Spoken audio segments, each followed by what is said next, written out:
Okay, let's begin. Good evening and praise be the spiral. Hope you're all doing well. It's Thursday. I felt a little bit ill today, I must admit, but I'm going to plod on anyway. I've been desperate to kind of get on with this game engine, so just going to persevere through it. And I think it's my own fault anyway. I ate some ghost pepper hot sauce yesterday and it was kind of spicy. It was delicious though. Delicious. Definitely recommend it. Yeah, good evening all. Thank you for the host, Andy. Thank you for the resub, Crazy. Mega65 is going to be an amazing little machine. How are you getting on with that, by the way? How are you finding it? You learning it well? No more spice or wine for you. Yeah, I'm only having one single lone solitary can of Bacardi Mojito tonight. Thank you for the resub, Mad Beagle, as well, and thank you for the host, Proud7. Cheers, guys. Good lad, yeah. To be fair, the only reason well, there's two. One is my stomach doesn't feel quite up to the task of drinking lots of these, but they are quite easy to drink. But I only had one, so that's the only reason I'm drinking one. I have got bottles of Mega65 wine still to drink, but I really don't feel up to drinking that tonight. Plus, after drinking it with Fanta, I only ever want to drink it with Fanta now. So all my white wine from now on is going to be drunk with Fanta. Drink water, got a flush. Yeah, I've been drinking quite a bit of water today. Actually, that's what it was. My stomach just was not prepared for what I did to it yesterday. How much Fanta do I add? It's about half and half, so half Fanta, half white wine, or in this case, it's rosé wine.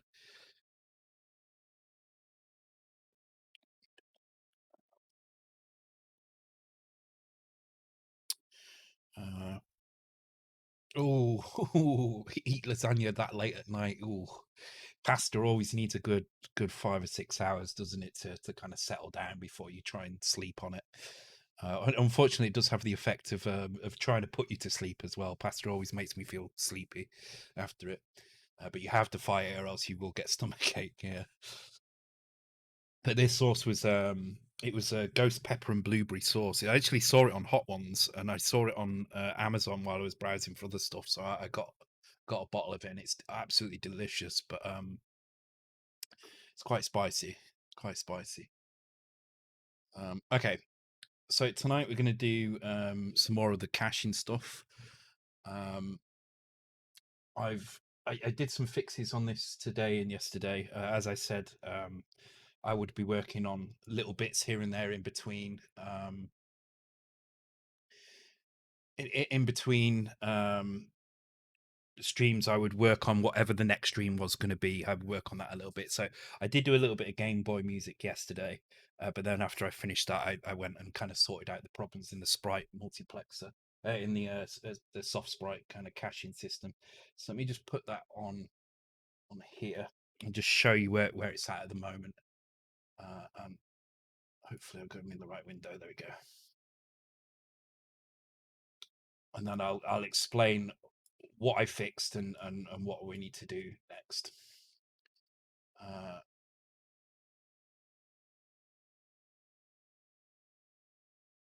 Is it loading? Yeah, there we go. Okay, so now what you're seeing is 32 Perseus sprites. Each sprite consists of actually two sprites. So there's a left half and a right half because Perseus is 32 pixels wide, and the sprites in my sprite system are 16 pixels wide for a particular reason.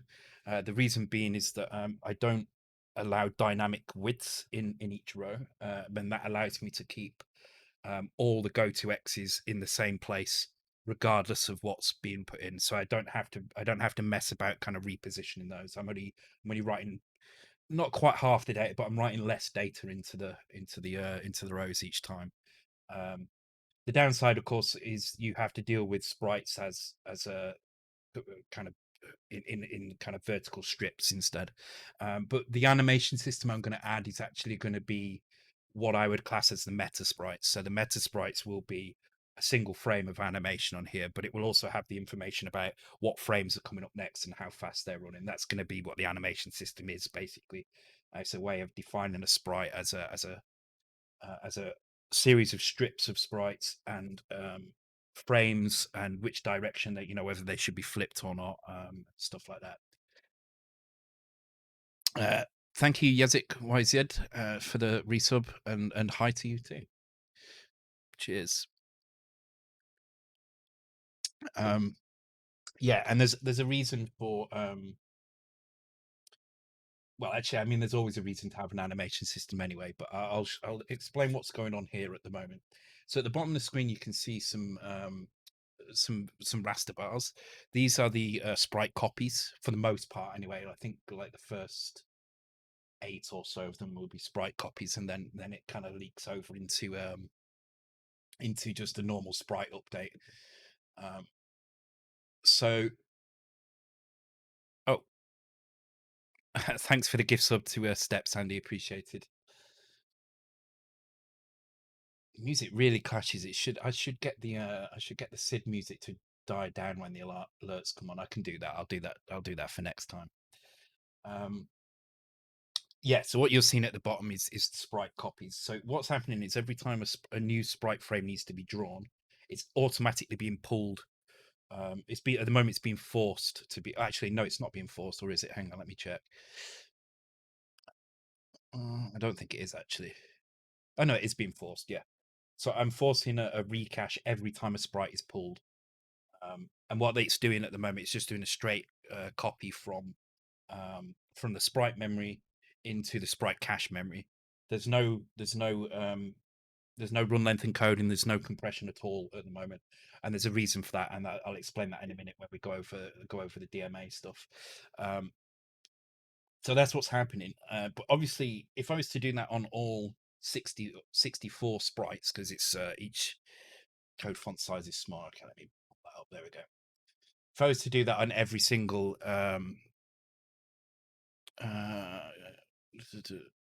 yeah, done it. Andy's lagging again now. Music's also a bit loud. Let me just knock the music down slightly. I'll finish explaining this and then I'll give the points and start the quiz. Yeah. If we were to update every single sprite, every single frame, that would be 64 caches it would have to do every frame. Thanks for the follow, Rally's 1977. Good birth year, by the way, same as mine. So obviously I'm not updating. If we to do that, you would see at the bottom of the line 64. It would be really bad. In fact, I can show you what it would do if I do that now. So what I'm doing instead is I'm staggering it based on the animation timers. So I'm just going to turn this off, which turns the staggering off.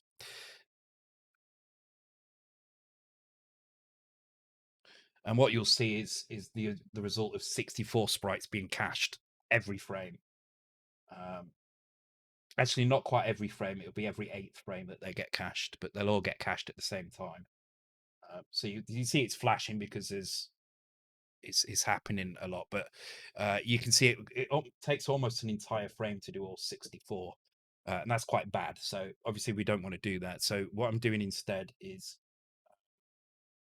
I'm adding this value in here, and this value is just the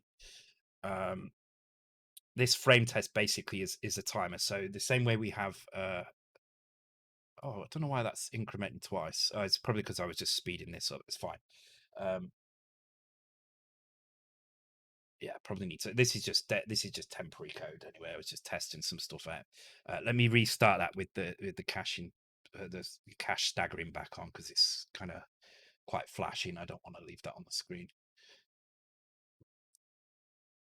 So instead, what I do is I use a global timer, something I do in all my games. You've probably seen this quite a lot, where I have a ticker that ticks up once every frame, and then we use the AND function to grab a value from that. So we use AND and a value kind of 1 less than a power of 2, and that means every 8th frame I can do an update, or every 4th frame or every 2nd frame, and that's kind of enough granularity, I think, for most kind of animation speeds. There's no real need to go beyond that. It's always worked for me. Everything's been fine with that.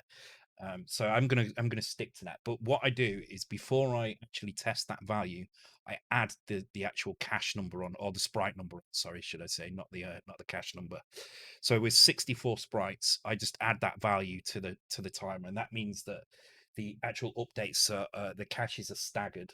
It means that the animations are staggered, but it means that the cache updates are staggered. So instead of doing 64, I'm doing 8 per frame, and you can see it's a lot better like that. So I'm going to build that into the animation system. That should help things go along a lot easier, and hopefully it'll be transparent to the end user as well. Right, let me add points to you all and start the quiz, and then I'll explain what we're going to do tonight. And there we go. So what I'm going to do tonight is, first of all, I'm going to add DMA to the fetch for the sprite data. At the moment, all that's happening is a very kind of simple implementation. In fact, it's kind of a broken implementation, if I'm honest. The way it's working, it was just something I threw together, I think, on the last stream. Ooh, what is that? That looks like an interesting game. I kind of want to play that. And all this is doing is just fetching what's 384 bytes from memory and putting it into the cache memory.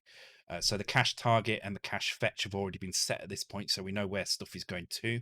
We know where it's coming from, and then it just does a loop. So it's actually two loops. So it does a loop of 255. Sorry, 256. Then it increments these values, and then it does another loop of 255. I don't know why I did it this way. I mean, it's fine, it works, but the whole point was I knew I was going to replace this. So the reason I haven't done compression is because I want to try and use DMA. Now, Paul has suggested that he's going to put run length encoding into DMA, which will be an absolute game changer. So I'm going to wait until there's decisions been made on that, and instead I'm going to use just a normal DMA just to prove that the system works, because the time to do a normal DMA versus a run length encoded DMA will be the difference between them will be very minimal. But compared to doing it this way, it will be a huge difference. There'll be a massive reduction uh, in caching time, and hopefully we should see that these guys kind of the raster time taken that you can see at the bottom of the screen, or you will do when this is. Let me just nudge that up a little bit. Whoops, that was the overlay. Oh my god, I have the right thing. There we go. So that raster time at the bottom down there, you should see that reduce an awful lot. So um, yeah, yeah, exactly. And what I'm hoping to do as well is, once he's got it working, I'm going to try and convince him to do a few different types of run length encoding. So originally, I was talking to you, Monsters Go Boom, about, we were talking to each other about 8-bit and 4-bit, and I think Paul got involved as well. But what I found was most sprite data, the most common contiguous character is a 0. So if you can create thanks for the resubs, Zendara. I appreciate it, man.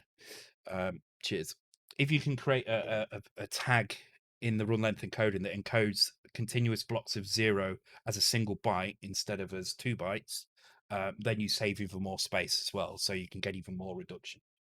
And my run length implementation did exactly that. So what I had was, and in fact, it's what I still have in my output. At the moment, I've just got it turned off. So if the value was 0 to 7f, then it would just display those values. That value would just be displayed once. If the value was 8 something, then what it would do is it would remove. So this would be 802. It would be to BF. Then it would subtract 128 from, or in other words, it would just remove the bit 7, and that means it would show that the value.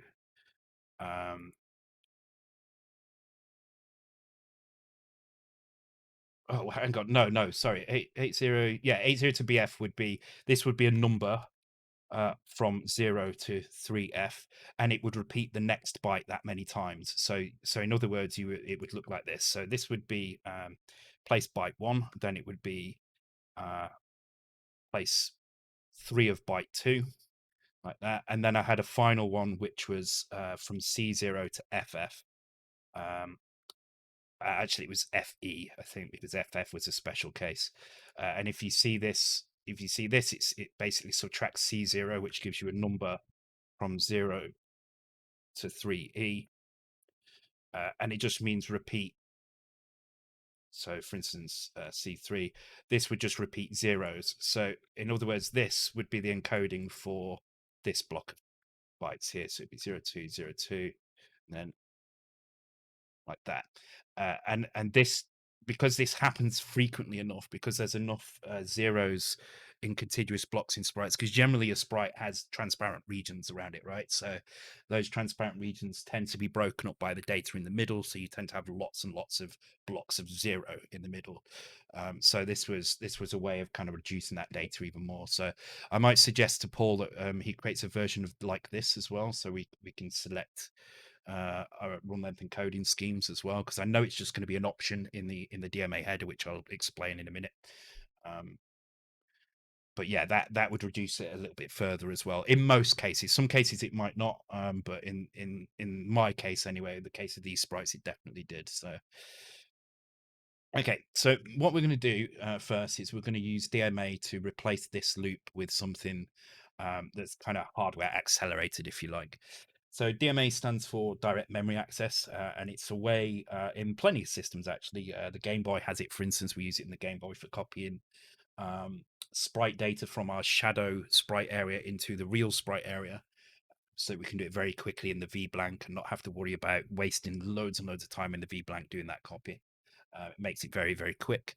There's plenty of other systems have it as well. I think the Mega Drive had it as well. I think a lot of the systems around about that time started to get these chips that do these things.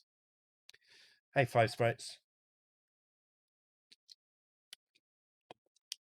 Did you know crocodiles could grow up to 15 feet? But most that's terrible. That's terrible. The Amiga Blitter as well. Yeah, exactly. Lots and lots of systems have them. And obviously the Commodore 65 was no different, and the Mega 65, it just kind of takes that to another level as well. So the way the DMA works is quite simple. It's a synchronous operation. So once the processor reaches a DMA instruction job, it halts execution of the code and performs the DMA job. Now, it performs the DMA job on the C65. It was on a different chip, but obviously that chip has just been re-implemented in the FPGA on the Mega 65.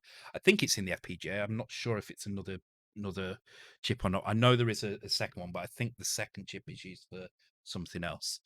I'm not entirely sure what.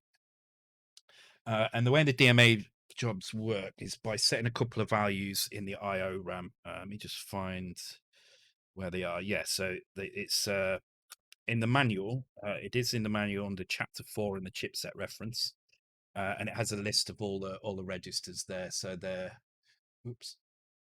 D700 onwards. One of the registers in particular is what's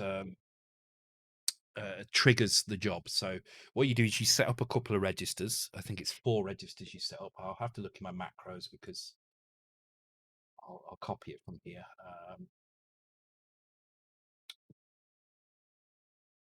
Where is it? Yeah, there we go. So I'm just going to put it up here, and then you can see what it's like. So basically, you set 4 registers. These 4 registers contain reference to the DMA job. I don't know why you have to set 2. Thank you, Guy Latour, for the follow. Appreciated. Yeah, why am I setting 2? It's a very good point, actually. 1, 2.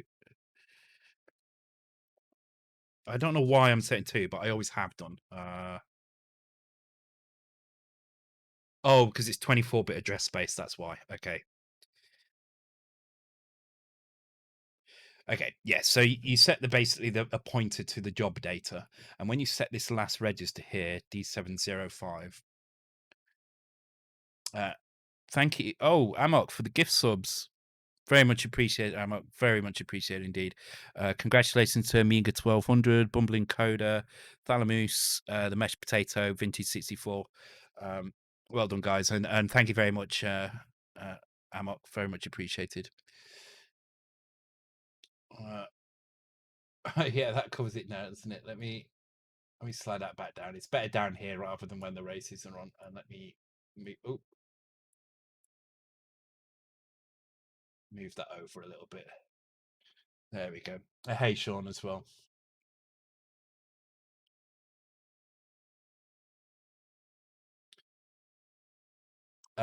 Yeah, so what happens is when you trigger this, you've got to wait for all these to finish now. Take it you missed some N64 quizzes. No, you haven't actually. You've managed to be all right there.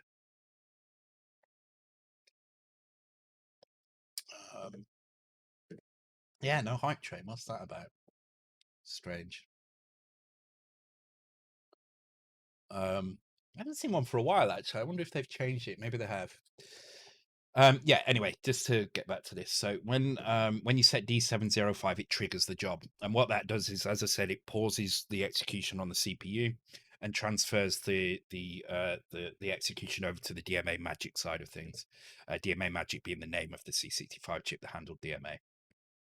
So the way the DMA Magic works is it takes a stream of byte data, and this consists of a header piece, which lists the format. So the very first byte is the format. So let's put this in now. So this is going to be our DMA job that does this. So 0A. So I use a format called F018A. There are two different formats, F018A and F018B. Honestly, I couldn't tell you the difference between them because I only ever use F018A. And it doesn't say anything in the manual directly about it. But I think one of them takes 11, one of them takes 12 bytes or something like that. So, but I always use F018A mode. So you need to pass that in first. This is what the DMA Magic is reading. It reads these bytes and it knows exactly what to do. Oh, it has an extra byte for the command bits. Ah, okay, cool. For using scale. Oh, you can do that with the command headers though as well, I guess. So, or do you mean this one has the? I don't know which one is the which is this the newer one or is this the older one?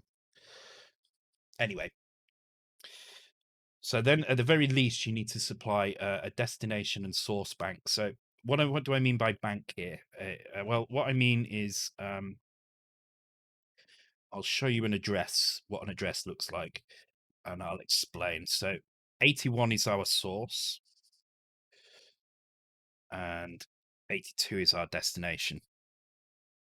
And the way the commands work is once you've defined a mode, you list commands, and commands are a byte followed by a value. So command value, and these this tells the DMA to set up the DMA system in a particular way. A is old and B is new. Okay, I might have to look at the B version then, because maybe I've some more optimization I can do through that. But let's go through the A one first anyway.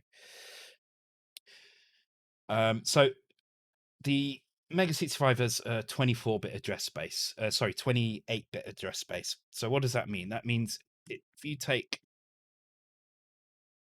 7 digits in hex, that is what each digit is 4 bits.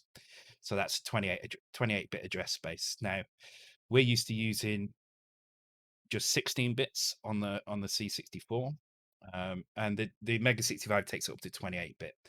So the way the DMA works is it splits into 3 pieces. So it splits into a main bank, then like a sub bank, I guess you could call it, and then the actual destination address as well. This here is our main bank number here, and what we want to do is we want to copy from this address to this address. So what we would have to do here is we would have to fill these values in using the values from here. But let's just get a value, a DMA job in, and then we'll write the code that will set these values in here. So we're just going to use bank 0 for now in here. Um,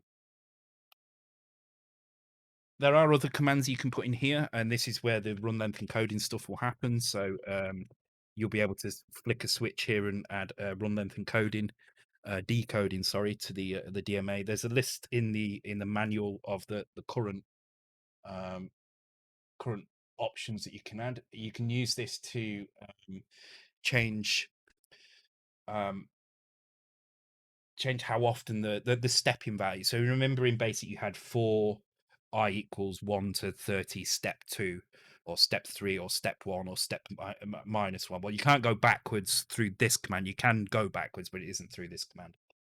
But you can set the stepping value, and you can also set a stepping value that's fractional. And that's how Paul did Mega Maze and did the textures on that. So he was copying the values from a texture to another character, but using fractional DMA. So it allows you to draw kind of scaled images and things, which is kind of clever. I think B mode is more relevant using. Okay, I'm going to have a look through B mode after the stream. Actually, I think that will be my next next experiment.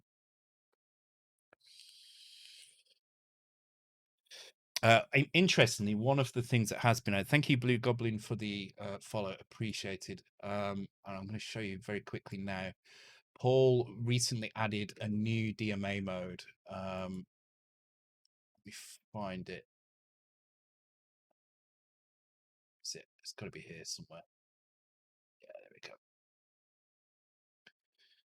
So this is the commit message for it. This is the C65, sorry, the Mega65 core code, and this is the new mode that he's added. So this is a new DMA mode, and it looks like you set. Oh, you set the job type. So there's an A and a B, and now a 53 as well. And this draws a spiral. So the job of this job is literally just to draw a spiral, I guess, to the destination address. Yeah. So the spiral has been immortalized. Praise be the spiral. Um, yeah. So that is now a part of the spiral is part of the Mega65 now. And I guess the run length encoding will be something like that as well. So that's kind of cool that's in there. But we don't. We just want a straightforward copy. So this is enough, just a source and a destination. We don't need anything more than that. So we terminate the list of options with a 0. So now the DMA mode knows what it's about to do. It just needs to know a little bit more information, and that's where the actual job types come in. So there's a few different job types. There is the two that you will use the most are fill and copy. So copy will copy stuff from the source to the destination. There's fill, which will just copy a single value into the destination. I'm not sure if you might be able to use the stepping values to increase that value as well. So you can do like a sequential fill, like an incrementing fill. I'm not sure. I've not tried very much with that, but fill is great for doing like screen clears and things like that.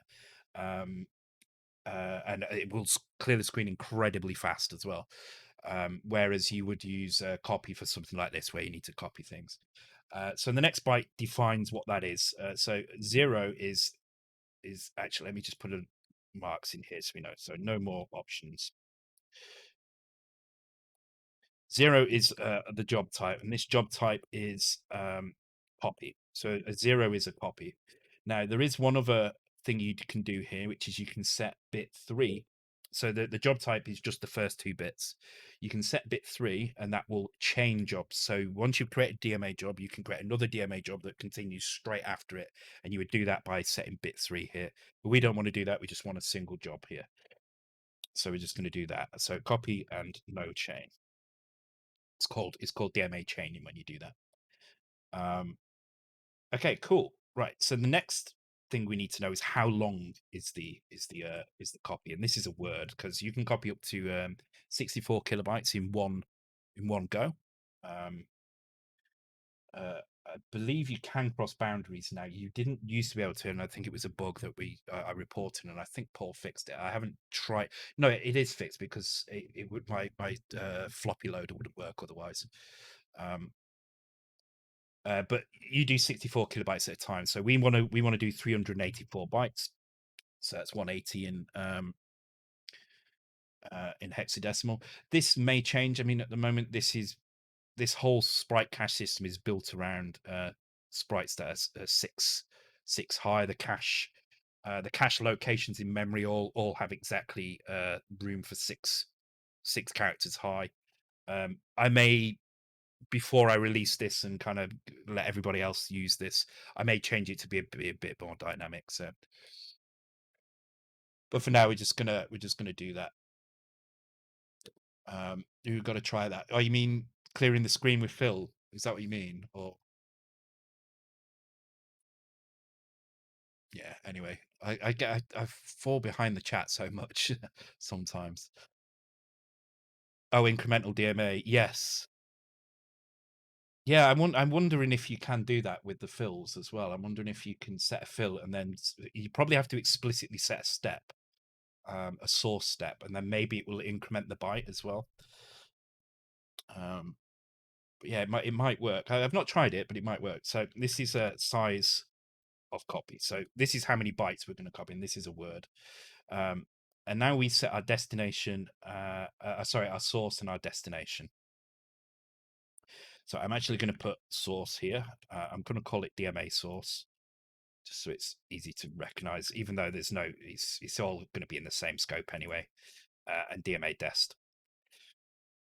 So remember what I said about this being, the address is being split up into main bank, a kind of sub bank, and then a target address. That's what we've got here. So the first one here is kind of our address. I'm going to call this sub bank. It's the only word I can think of to describe it. I'll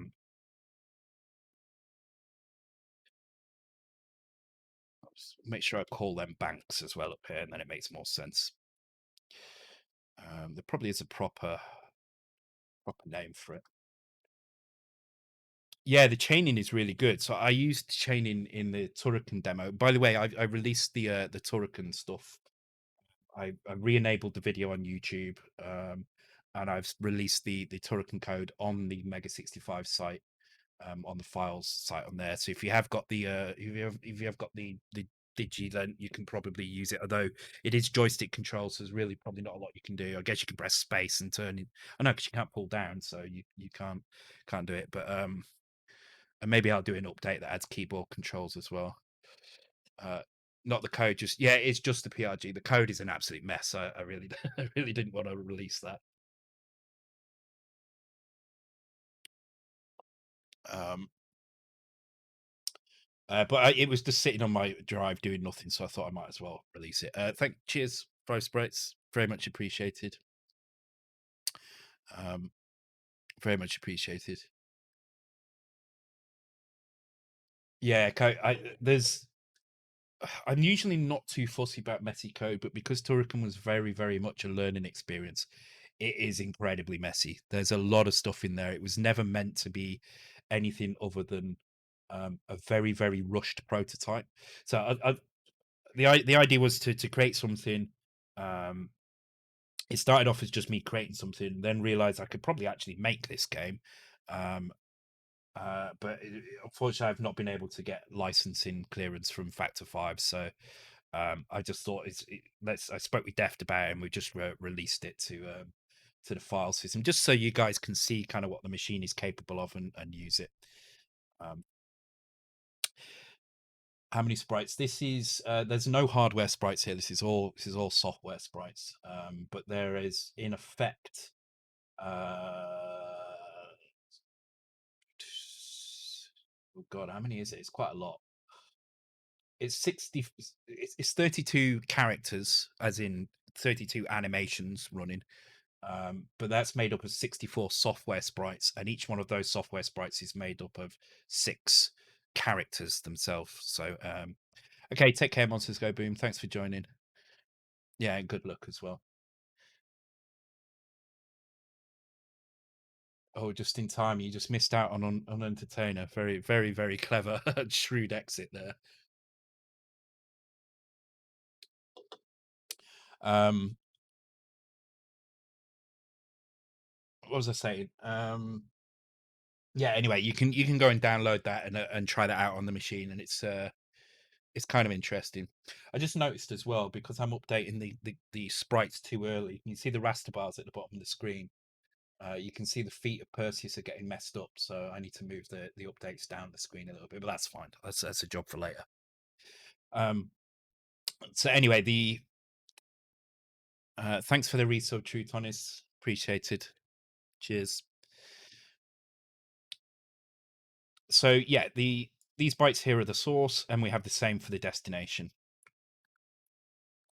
Now there is another value that goes here called modulo. I'm not sure what this does actually, but it's unneeded if you're not chaining values together. If you're not doing multiple DMAs, then you don't need it. It will just end at that point. So I'm just going to put unused in brackets. God, this tune, man.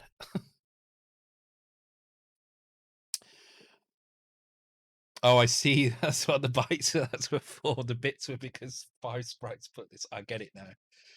That tune is terrible. Yeah, thankfully it's almost over. It's really, really. It's the spiral anthem. It's really confusing to talk over as well. It's really hard to talk over. In fact, so one thing you might notice as well is that this sub bank only has one byte here, but we have as one nibble here.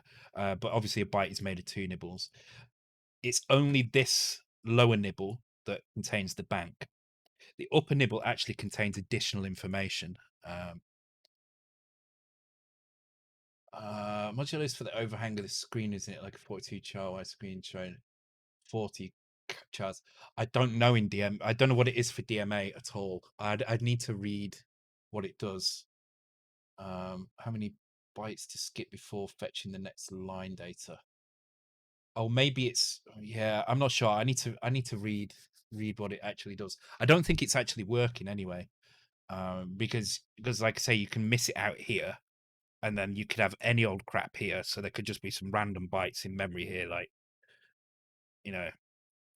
Um, and it never fails. It never fails to work correctly. So I don't think it actually does anything at the moment.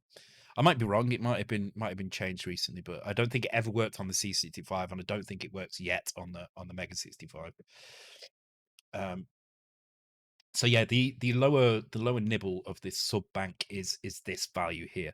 The upper nibble is for other things. So one of the things you can do is you can count backwards.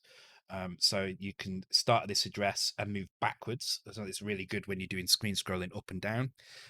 So you can move kind of backwards through the data. Very useful for doing shifting any data that needs to move down the screen.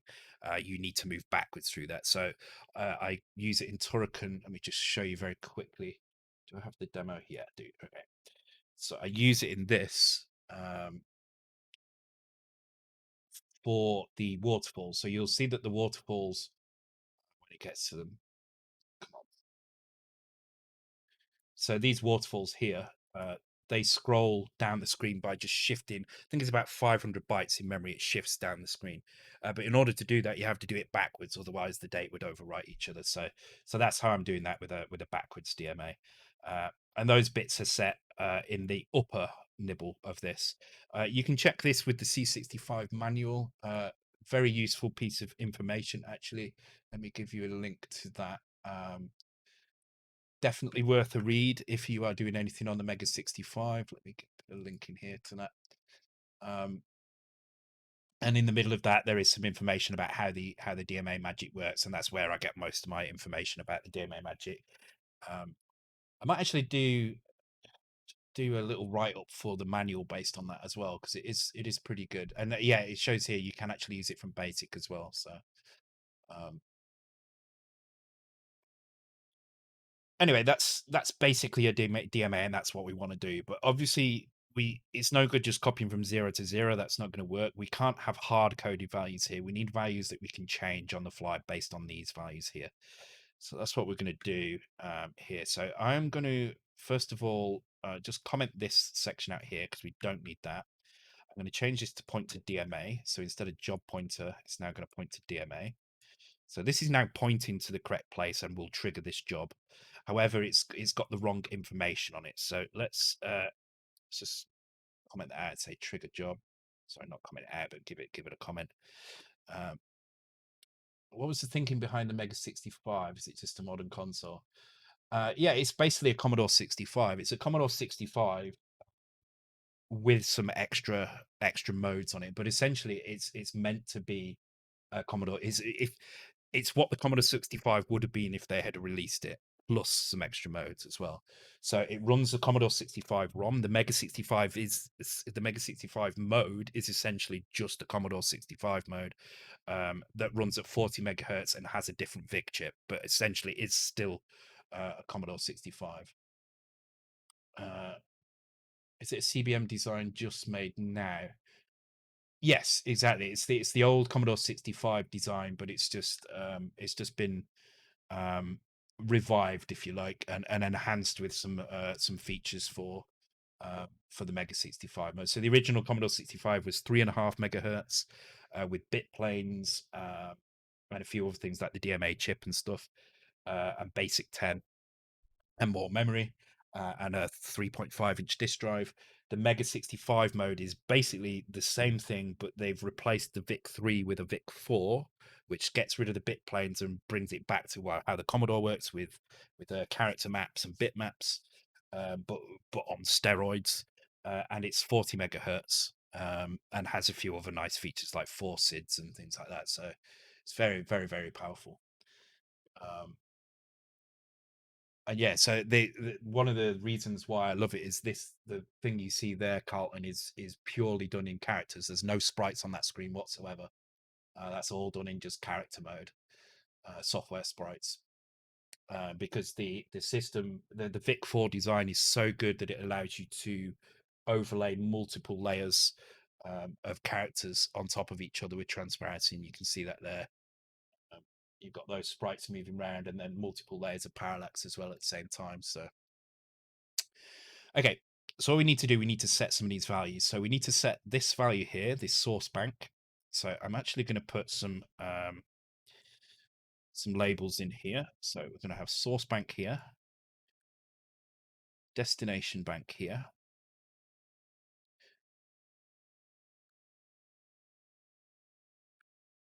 Then we need DMA source here. That's fine. So we've got 3 values straight after that.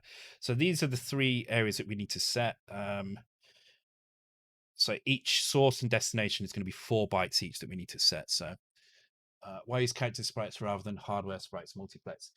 So there's a few reasons. Firstly, hardware sprites are exactly the same as they were on the on the Commodore 65. It's just 8 hardware sprites.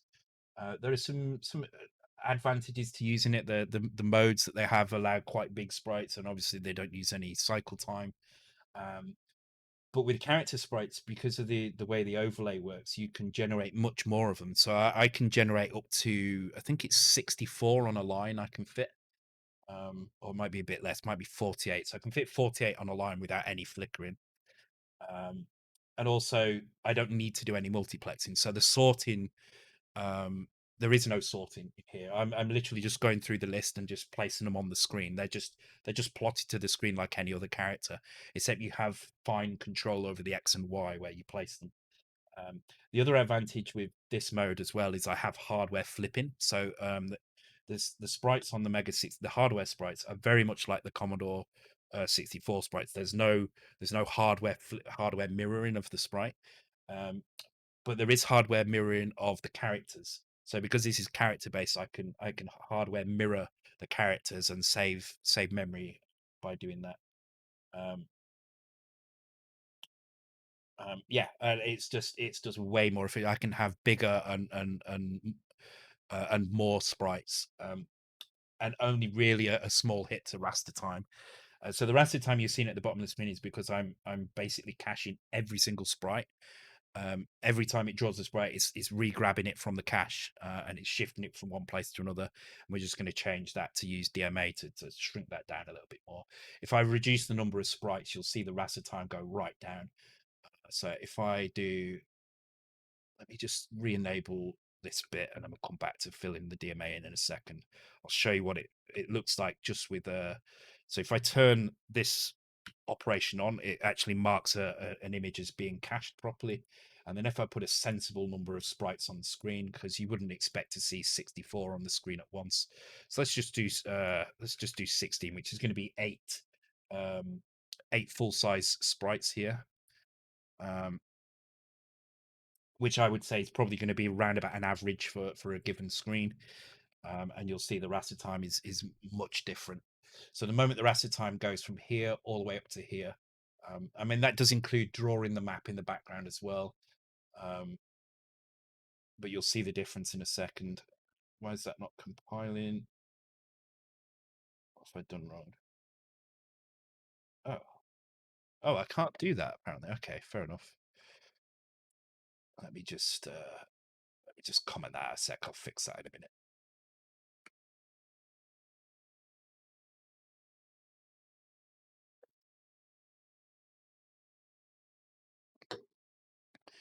Yeah, more of them and easier to kind of to work with. Really nice system. Actually, it's taken a little bit of a while for me to get fully used to it. But yeah, and you can see there that the amount of time taken to generate those sprites. I mean, obviously the updates are wrong because my temporary kind of animation update thing is based on them being 64 sprites, so it's a bit broken. But it's barely using any raster time at all, and most of that is going to just be the clear and the update of the screen. And it scales linearly as well. So with multiplexing sprites, the more sprites you add, it scales logarithmically. So you end up with like a square of the number of sprites being the amount of time it takes. So with one sprite, it's like a time of 1. With 2 sprites, it's a time of 4. With 3 type sprites, it's a time of 9. It's because of the sorting algorithm. But with this system, it's linear. So 1 is 1, 2 is 2. It's completely linear. So if you add double the amount of sprites, it takes double the amount of time. Unlike with normal kind of sprite multiplexing, where adding double the amount of sprites may take 10 times the amount of time to actually to position them and stuff. So this system, for me anyway, and for what I want to do, works out much better. So it's the system I'm going to go with for now and work on optimizing while Reese works on building the sprites. He's actually sent me another animation tonight as well, which is kind of cool. I think it's I've got it here actually. And it's just a walk one. Anyway, it doesn't matter. We'll get to that when I use it. So let me just return the sprites back to 64 again.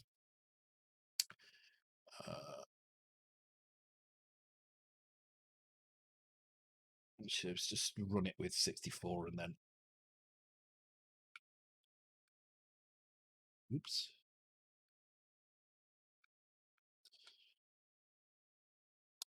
So I want to keep the 64 one on the screen so we can see what I'm trying to beat. I'm trying to reduce that raster time down to as small as possible. And that's what the DMA is going to do. Okay, so while that's running, let's come back to here. Let's put an RTS. We do need the RTS in the end, but let's sort out the DMA. Okay, so it was complaining about the label. So even though you can put a label in the middle of an instruction, you can't do it in the middle of a byte list, which kind of makes sense, I guess. So we're just gonna put this onto the next line like so, and I'll separate these so we can see the actual options like so, and then I'm going to put these labels.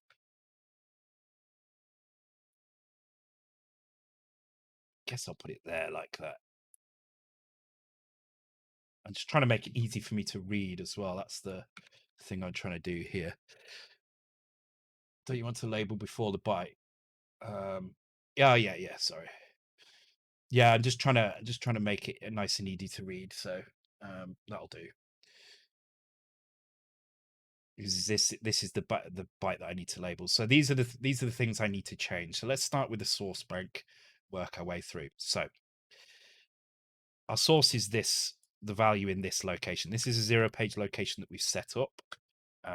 So I should just be able to grab values from this location and put them into the correct places. So remember, I need to set this up so that I have bits like this.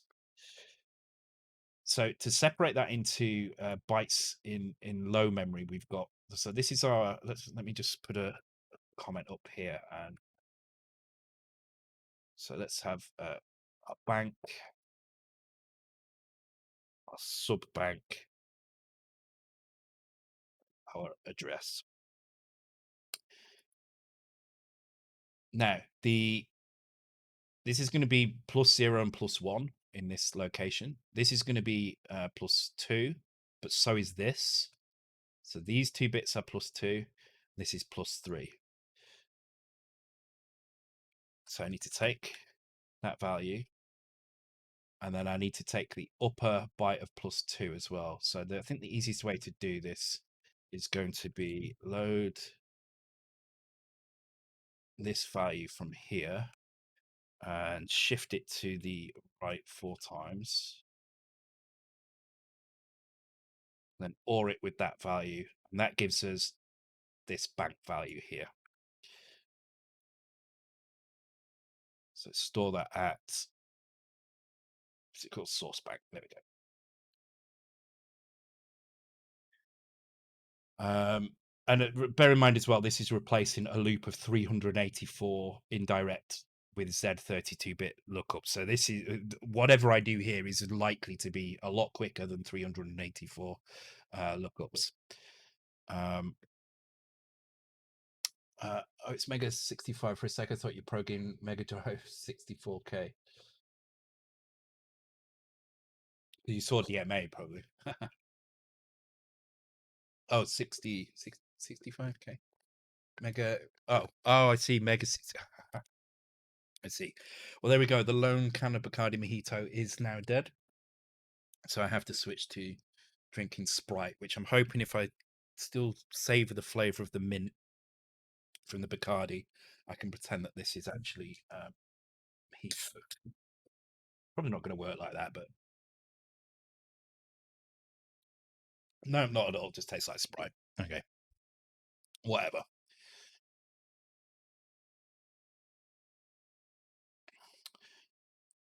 Okay, so store that in the source bank. Then I need to grab this value again.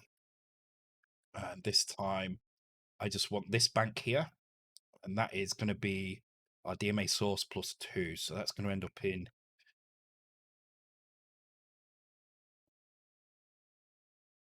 let's put some notes in here what these are. So this is bank, sub bank, and that needs to be ANDed with 0f because I only want the bottom nibble of this, and that will give me that.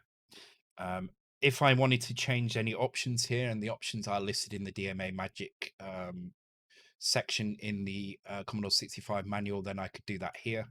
Options will be things like whether it should go backwards. I think that's probably the only one I'd ever use there, but there are other things in there as well. Just trying to find them very quickly in the list. Unfortunately, it's not the easiest thing to work through this document because it's just a big text document. Let me just see if I can find it.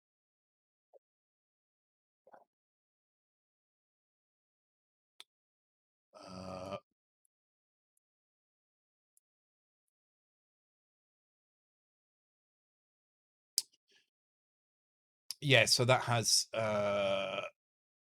whether it goes backwards or forwards, whether you want to turn IO RAM on or off here as well. So if you're doing a copy into the RAM under IO, so under D00, you can do that here as well. I'm not sure what hold and mod are, but there's 2 other things that you can set in there. I'm sure I could work out what they are if I read the documentation a little bit more. But oh, fixed pointer allows you to hold the value so it doesn't move. But you can do that with step as well. So,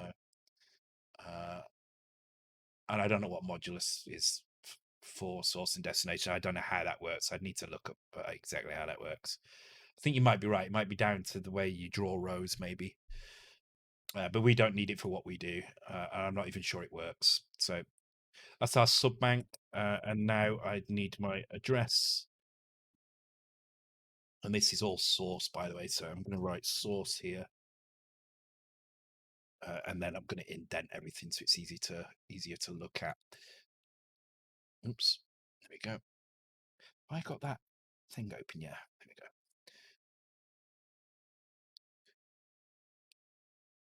go. So address, and that's these bottom 2 bytes here. So this is going to be +0, +1, and this is going to be also stored at 0 and 1 here.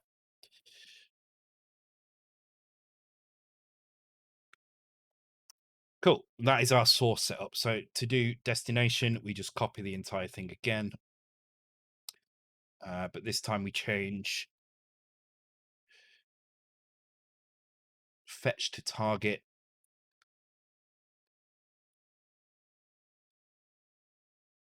and source to destination on these bits here. So this becomes destination and this becomes destination as well. And that's it. So it's quite a lot of kind of setting up. So I would use more bytes than I would with this loop, so that the byte cost is more, but it's going to be a lot quicker. It's a similar kind of trade-off when you unroll a loop, right? You unroll a loop, you're trading bytes for cycles, and it's the same thing with this, except it's not as extreme as unrolling a loop. Unrolling a loop is insanely wasteful on memory.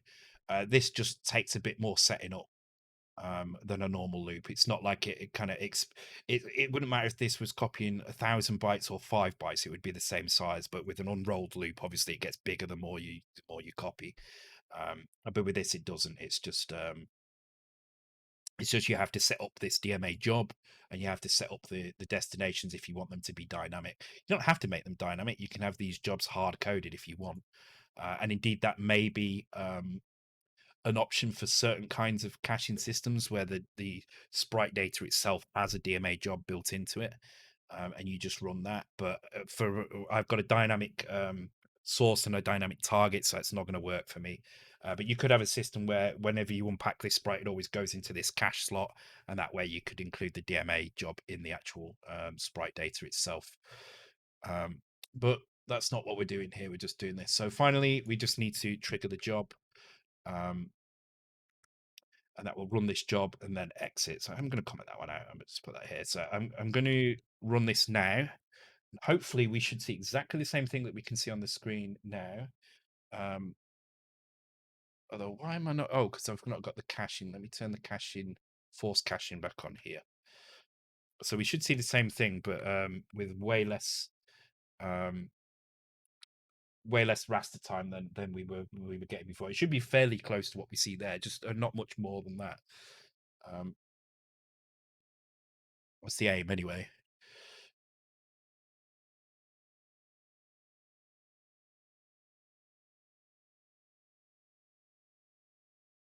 I need to. Oh my god, that's such a terrible, terrible joke. I'm disappointed for Shimmerbot. I really am. And there we go. It's running much quicker. And in fact, you can see the DMA copy is this section at the bottom of the screen just before the big block. So the raster now is doing it all in about 8 lines. It's doing all 64 sprites in about 8 lines. You can see how it's distorting the sprites at the bottom. So I'm just going to change the update on here to be a bit further down the screen. That should hopefully trigger at the bottom of the screen, and then we'll do a quick comparison. So let's just run this this way, and then we'll run it again with the full um, full thing turned on. Actually, with this method, you probably wouldn't even need to stagger the cache updates. It's indeed running so quickly. You can see at the bottom there, it's almost nothing. Um, it's literally about eight lines, I think, or so, to do all 64 sprites with staggering. So it's only actually doing about 8 at a time. So if I turn the staggering off by doing this, we should see what happens if it tries to update all 64 sprites in one frame. Now it's going to flash because it's not going to update them every single frame, but it's going to update all 64 every 8th frame. It's going to update all 64 sprites, but you should see a block of about 64 lines really. So you can see there it is leaking over into the top v blank rather than just the bottom v blank. But you can see it's way better than before. When we did this before, it was taking the entire frame and the raster was wrapping all the way back round to the beginning again.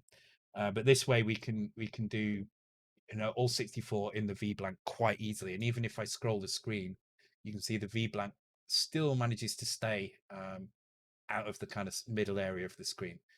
But that's overkill. We're never going to be running it like this. The animation system is going to stagger the updates like this that we have here. And as I say, you're going to have less frames. So even if I did like 32 frames here, which is half of the sprite limit, and it is way more. It's way more than we're ever really going to see in the real game.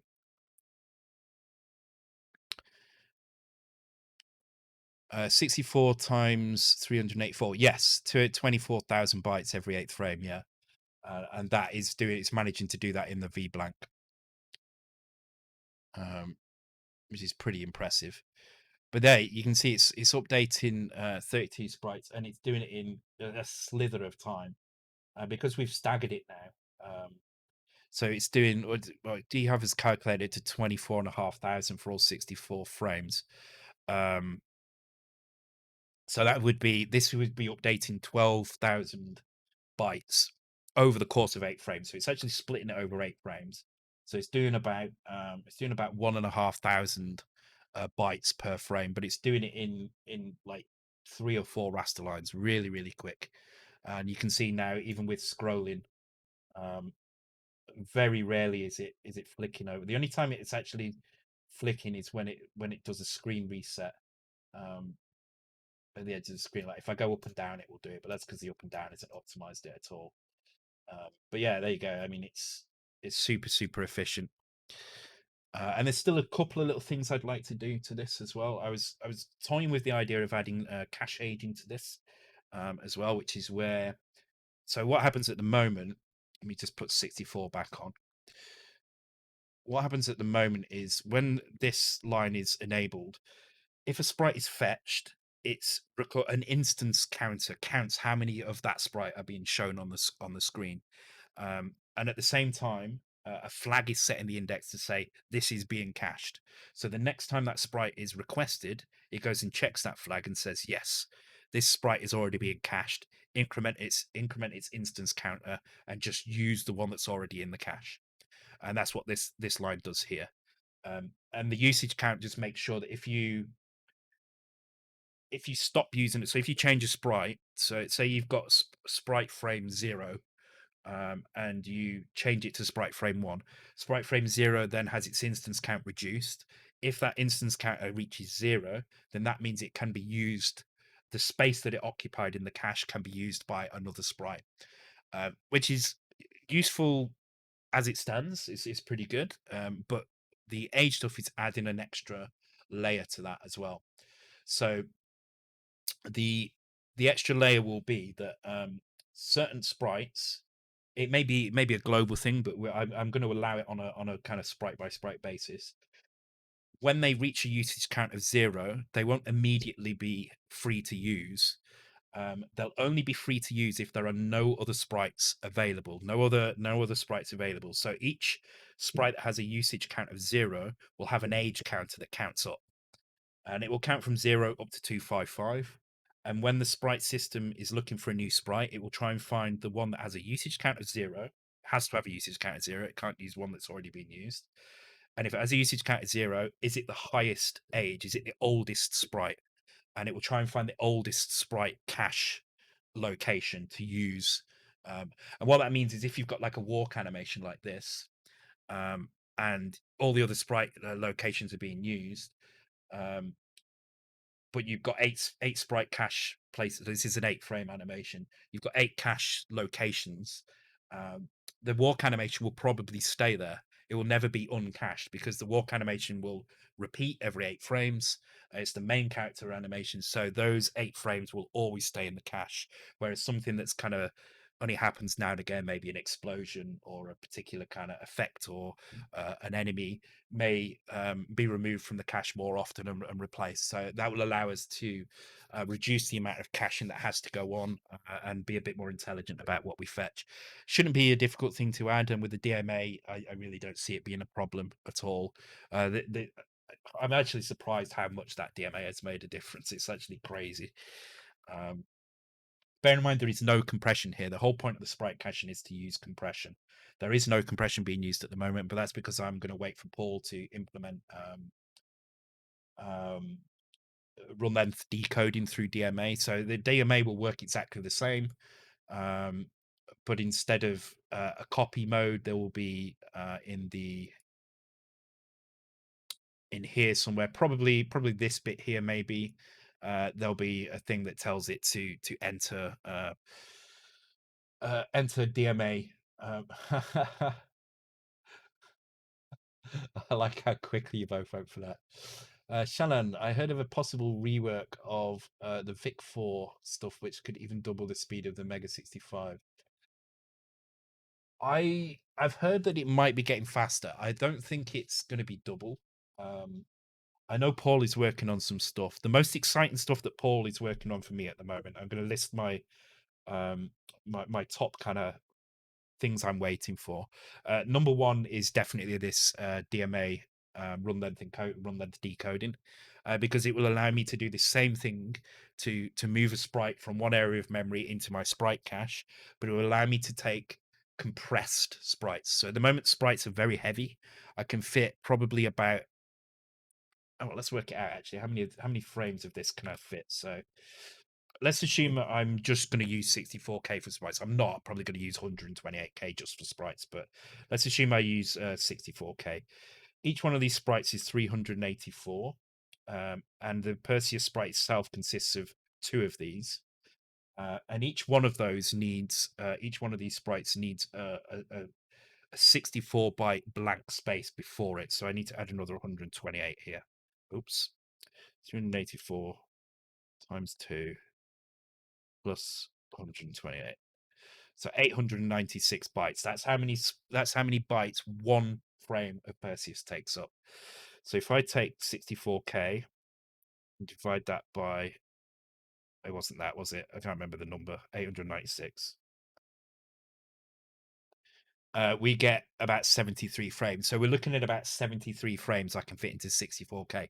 That's not a lot at all. That's not a lot at all.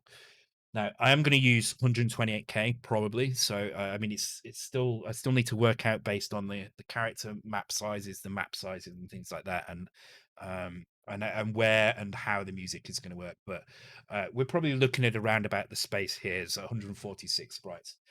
That's without compression. But without compression, I wouldn't need to use the sprite cache. Without compression, I could just point it to an area of memory and say use that. But what we do in the sprite cache is we sacrifice a little bit of this memory. So we actually sacrifice, how many is it? I think it's 32K. Yeah, it's 32K. So I sacrifice a quarter of this. So I take away, let's say, 38 or 37. So that leaves me with 109 spaces for sprites. But what run length encoding does is it basically gives me twice as much sprites in the same amount of space. So now I'm getting 218 sprites compared to 140 or less. And that may improve with certain things. So it depends on the size of the sprite as well. So all the sprites are being recorded as 16 by 48 pixels. It may be that one of the sprites is just a little tiny bullet or little explosion, in which case there'll be a huge area of blank space underneath it. And if there's a huge area of blank space, that will improve even more. So I'm expecting sprite count to kind of approach the 256 plus kind of range, and that's a lot better. Bearing in mind as well that we don't need to do we don't need another sprite to draw in running to the right or to the left. We can use hardware flipping for that, so that's going to make that a lot more efficient. So 256 sprites is actually quite a lot and should be plenty per level. Obviously, we can load in different sprites at different times as well. So a new level will be new sprites. It may be that if you enter a boss fight, there may be a very short loading sequence just before the boss fight. But generally the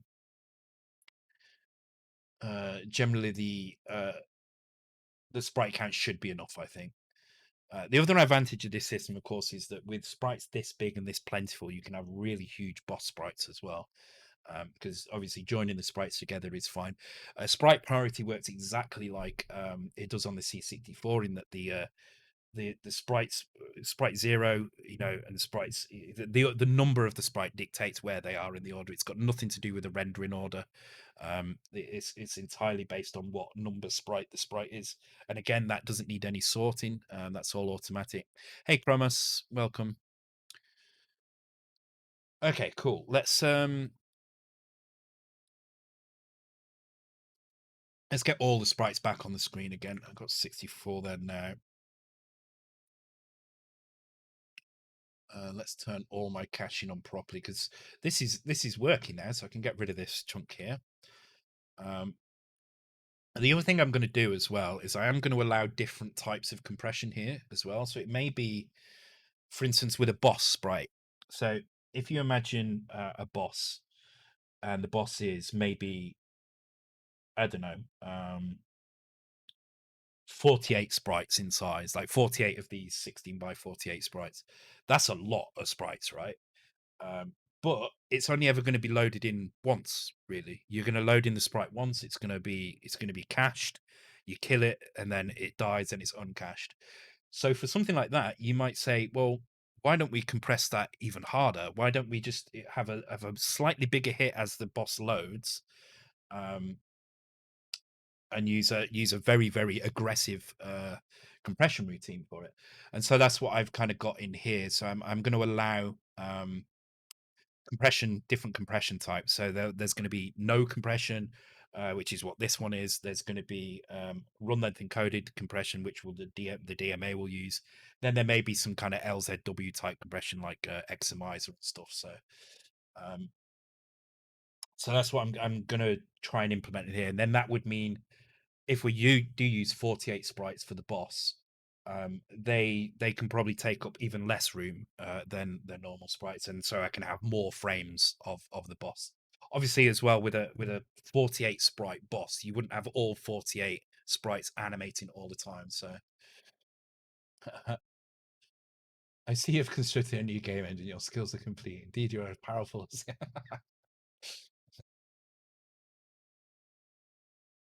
learning lots about the Mega65 this stream. Yeah, it's a wonderful machine. I absolutely love it, and I can't wait to get into the kind of game creation stuff. This is just the nitty gritty of the game engine at the moment. But this is a massive step now. We've got sprite caching in, so that kind of allays some of my fears about memory, and I can start moving towards kind of thinking about the same thing for the backgrounds.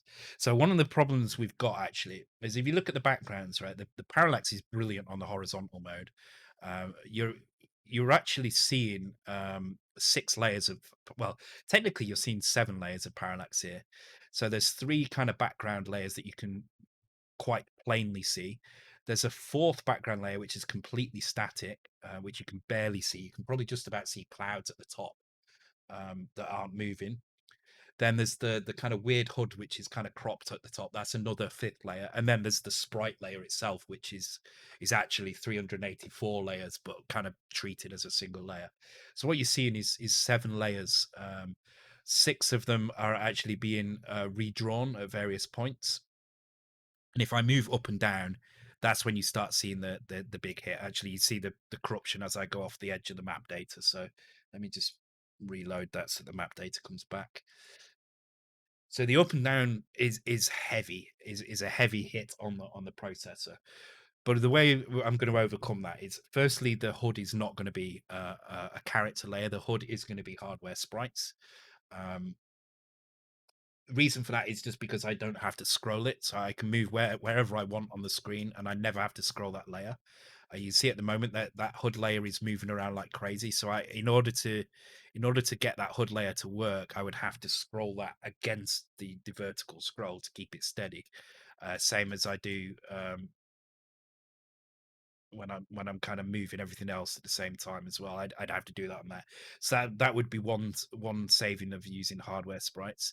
The other advantage, of course, is that I can use a separate palette completely for them as well. So at the moment, I'm using 2 palettes, one for the character and the kind of animated software sprites, and one for the background. I think I'm right. I can use a third for the sprites for hardware sprites as well. So it gives us another 256 colors to use for that. It means I don't have to worry about left and right, up, down, as I just said. Um, Also, you'll notice that there is no vertical parallax. It's all an illusion because there is horizontal parallax. It kind of looks like there's parallax when there's not. So if I don't move horizontally, you can see there's no parallax. But if I move horizontally, it kind of feels like there's parallax when there's not. And it's just because everything is scrolling. But again, there's 5 layers behind the sprites, behind the hood. There's still 5 layers being moved here. So what my intention is to kind of have possibly a static background color rather than a background layer. I could have made this way easier by just making the background red and not having this top layer here. You can just about see the cloud in the top right corner, and probably one there in the top left, just on the side of the ring. Um,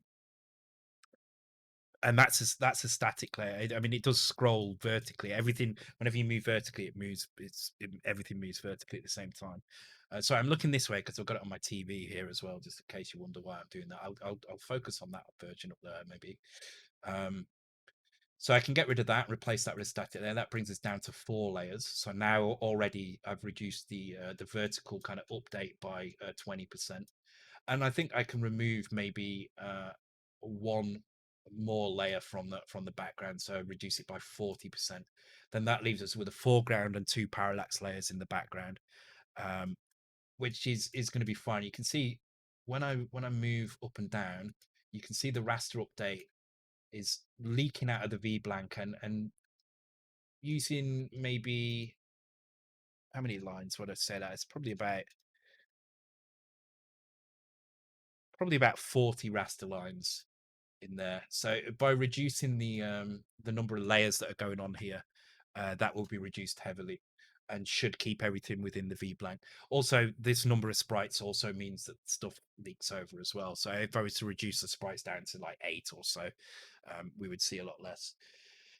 Um, so that's probably going to be my next challenge. Actually, is to start thinking about how the actual the scrolling mechanism works. Am I going to have inertia on it? I think I probably am going to have inertia on it, um, to a certain extent. I need to see how it works. So I've got a couple of different animations, um, that, in mind for this. So this is the walk animation that you can see there now, or the run animation, and there is a turn animation at the end of it as well.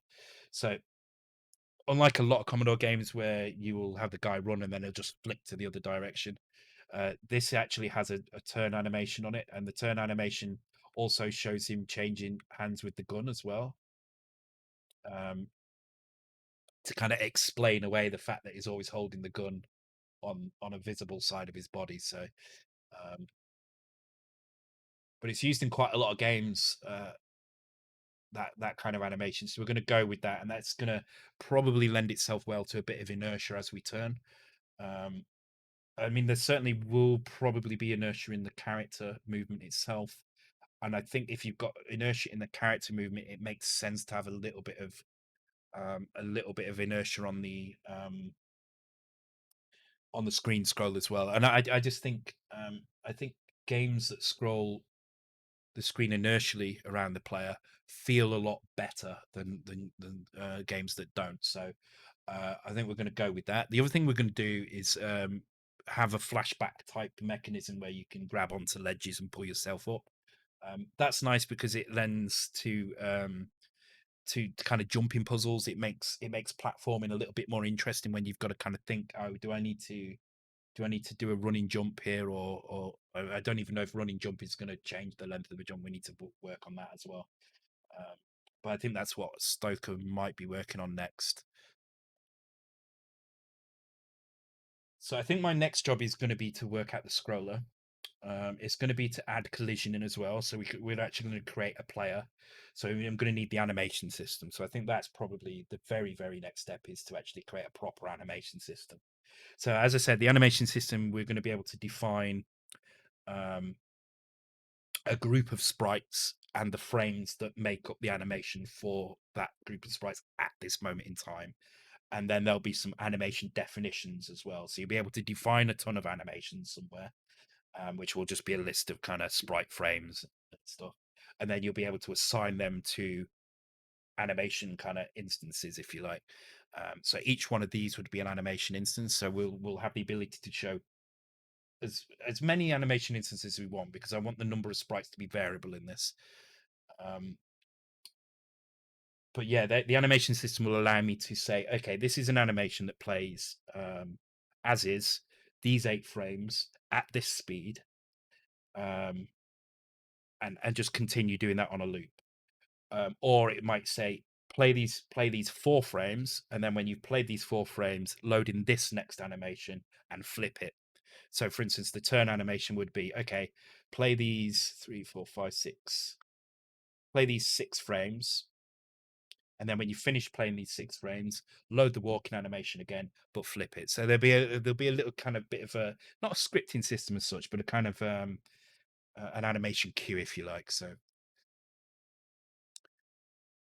I wonder if your game engine would be attractive or develop. Well, that's kind of my aim as well. So this is as much about me learning the system as it is about creating both a game for the release. I'm aiming to get a game, or at least a vertical slice of a game. So a demo that's kind of fully functional, that has most of the functionality of the game, has music, has a full level, has, however many tasks we're going to put in this one level. I think it's probably going to be around 6 or 8 tasks or something. I'm not even sure what the tasks are going to be yet, but there'll be a boss fight, there'll be um some enemies, there'll be various other things that you'll be able to do on the level, but it will have replayability, which is what I'm aiming for, with the kind of the kind of 6 to 8 kind of tasks in a level sort of thing.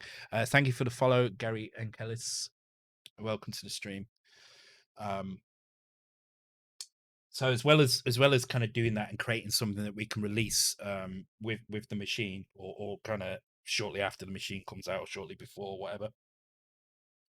um, and we will continue to work on this, and create a full game out of it, if it's well received. If people hate it, then there's no point in carrying on. But I'm sure people. I have faith in it. I think this is a good kind of idea that we've got. Um, but as well as doing that, the idea is to eventually release the code base for the not the code base for the entire game, but the code base for the subsystems of the game. So this layering system will be released along with the scripts needed to convert from ASCII files in here, like sprite files like this, to generate the data that you need, um, and then the code behind them as well. So you'll get like the sprite caching, you'll get my floppy loading system, you'll get my macro system. You're going to kind of full package and stuff. And that's what I've been trying to do as I make it. So you'll see with my configs, I'm trying to document the configs as much as I can, um, so that you can look through it and really understand what's going on, and make everything very configurable through these configs. So this is how I set up the map. Basically, I'm just saying there are these 5 layers here. There's a HUD layer, and the sprite layer is generated kind of in a single command. You don't have to set any properties to it. But this is what I mean about 7 layers. You can see these are the 7 layers that make up the map. Um, and then that way, if you want to make a game, then all you really need to do is kind of start with this, and then you can slowly kind of pull things apart and do things yourself. But things like the raster rewrite buffer, I can see that being a very confusing topic for people, um, because it isn't that easy to kind of get your head around how it's doing what it's doing. And you just have to keep going at it, and you have to keep trying and trying and trying until you get it. But yeah, release the first level open source. Um, I probably won't release all the game code, but when I do release the toolkit, so when I release the things that make up the game, so one of the other things I'm going to include is controller abstraction. So I'm using a monster joystick here, but I know that the people using the Nexus 4. Oh, what did I do? I pressed pause or something. How did I pause that? Somehow I paused the Mega 65. What did I do? How did I do that? I have no idea how I did that. Okay. So I know people using this won't all have joysticks because you need some extra hardware in order to be able to plug a joystick into it. So I'm going to write a controller abstraction system, and that's going to be similar to what I've got in Checkanoid, where the controls are going to be it's going to be an abstracted area of 0 page or something like that that just contains whether you're pressing up, down, left, right, or whatever. A serial monitor interface can pause the machine with T1. T0 sets the CPU free running. And let's go to do joystick combination using the key. Oh, I did not know that. Is that something you could share with N does it on the net? Is that something you could share with us? Because that would be really useful. Because I was a bit worried that people wouldn't be able to use the Nexus to do joystick emulation as well. So if that's something I can stick in my so find the posts that enable it. Okay, that'd be really awesome. Yeah. Is this the this is HDMI capture on the Mega65 dev kit. Yep. Right, let me just rebuild that to get it going again.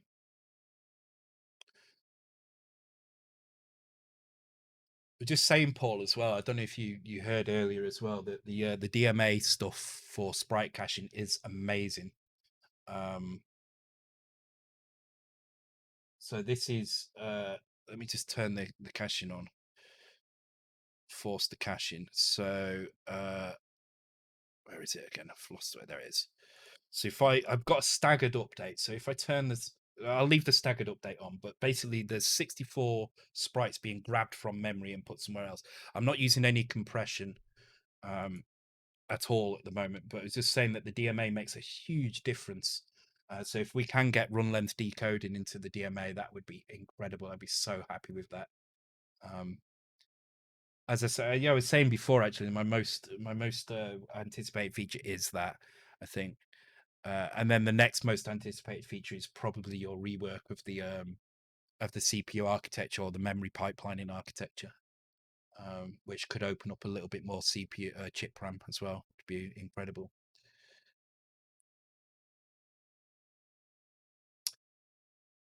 Yeah, no problem. I mean, I'm just grateful that it's there. I can work with what I have because I've abstracted out the unpacking, even though it's not unpacking anything.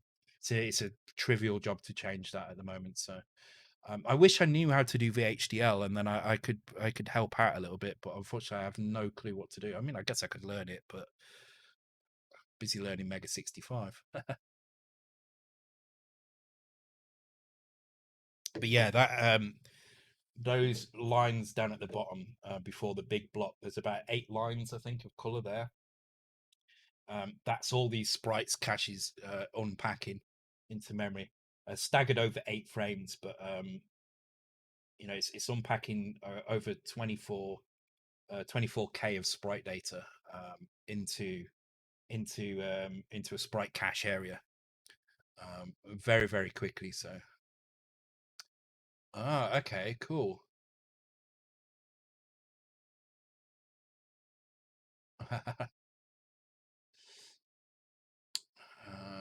Promise is a fellow Australian as well. We've got quite a lot of Australians actually in the chat now. All of you watching me at the early hours of the morning, you're all crazy.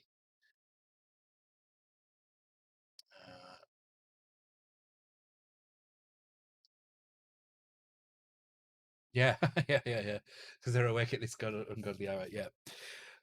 Okay, so I think what we'll do now is we'll start thinking about the animation system and how that's going to work. And then hopefully that will lead into kind of the next stream when I'll probably start looking at fixing the scrolling stuff. So the sprite cache is kind of nice. That's kind of working now. I might add the sprite. Oh, pardon me. Cache age into it, but at the moment it's kind of all right. I don't suppose it really needs it just yet. If I start running into problems, then I might add it in later. But in fact, I'll tell you what I will do. I'm gonna inspire those who haven't done the Mega 65 basic competition yet. I'm gonna go through some of them some of the entries now. Because this isn't a competition, I don't mind showing you these entries ahead of time. There's no problem with this. It's really just about entering these into the competition. It doesn't matter if they're um, amazing or not or whatever. Let's just put it. To be honest, though, they're all freaking amazing. So let's go through these. Yeah, uh, that's a good point. Actually, there's times when I must be absolutely paralytic on stream, and you guys are just like. Actually, no, because it's usually Saturday that I do it. So, but it would be like early Sunday morning for you. Craziness. Okay, so this is Xemu. This is Hernan P's branch. I haven't got the very latest version. This is just the version from when the competition was opened. So I'm just going to show you these. So we've had 6 entries so far. I thought I'd put the game name on the end of this, but obviously I hadn't. Okay, so let's just go through them in order. There's one of them I haven't seen yet. I was going to check it after the stream, but let's do it now. So this is Amox. Honestly, you're going to be so impressed by what people have managed to do with the basic. It's cool. Okay. Actually, I think there is keyboard joystick. Okay, so I'm going to go for the joystick one here. Let me just get my joystick ready. Now, it's a 2-player game, this, so I'm not really able to play very much, but you'll get the idea of what's possible with this machine. So Amok has remade. I think it's called Combat. I think Amok, if Amok's around, he can tell us. Oh, damn it! I nearly had that one then. This is an Atari VCS game, I believe. Oh, you just, damn you,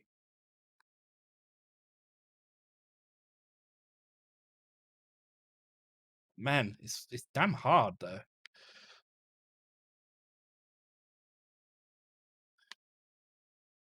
All right, let's get a proper angle going on this.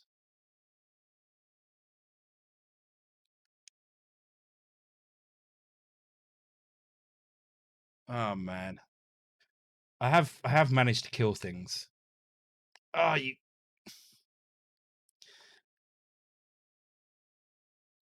Yeah, there we go. Got one. But yeah, it's really cool. Oh my god, Sean is Sean around. So yeah, that's cool. That's cool. It's a classic game as well, and it looks really good as well. Really, really nice Atari, Atari kind of theme to it as well. PlayStation game, first person shooter, PlayStation 1 game. Huh. Oh god, my god, yeah, I remember that. I remember the PC version of that.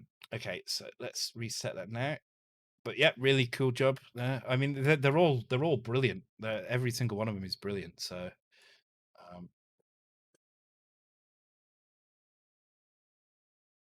that one there, yeah.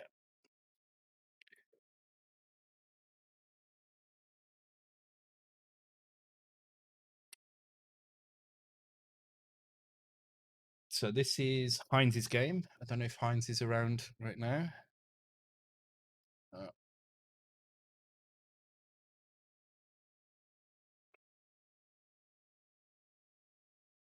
right, I think I have to do this with keys. I can't remember. I think it was keys last time.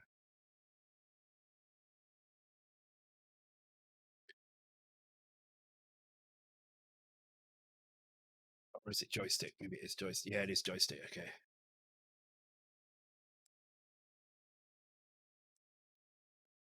So he's done like a Space Invaders but with characters. And this is something I really liked, that some people obviously had problems with the sprite system, so came up with a way to get around that, and basically did like you would expect in like a cassette 50 game, and did things with characters instead. Oh god damn it, you're hard to shoot.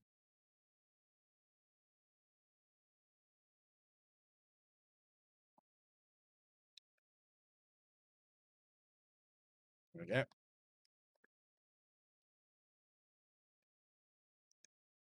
So yeah, this is Space Invaders. Really cool. Let's make this a bit bigger actually, so you guys can see everything. Just turn that off. Don't need that in the corner, do I?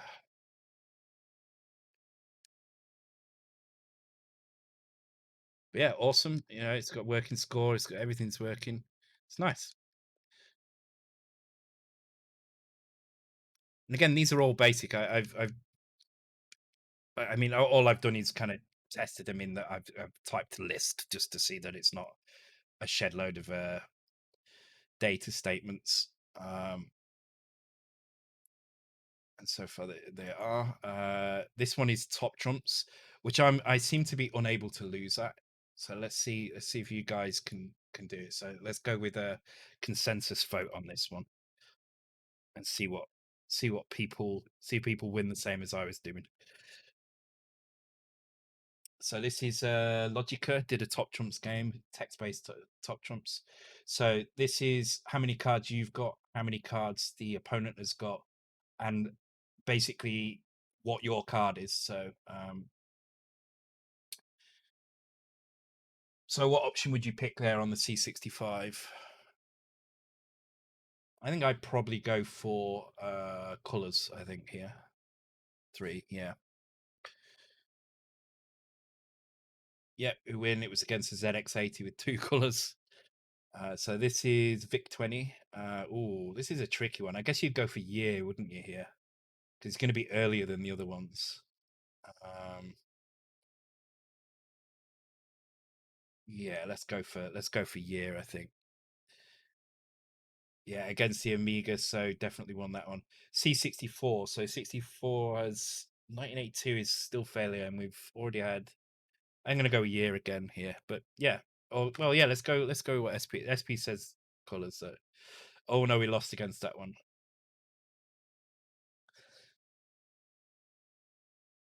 I lost again. There we go. Right, it's our turn again, and so on. So I'm gonna try and win. I've not lost a game on this yet, so I'm just gonna try and play through it. Oh damn, Atari 400 older than the VIC 20. Okay. Oh god. Let's go with the colors again. Yes. And I'm gonna go for memory. Oh, I can see Mega 500. God damn it! All right. Colors. Damn it! If I end up losing this, I'm gonna be so upset. Oh no! Oh Jesus! I've not lost a game of this, and I think I'm about to lose a game of this. Uh,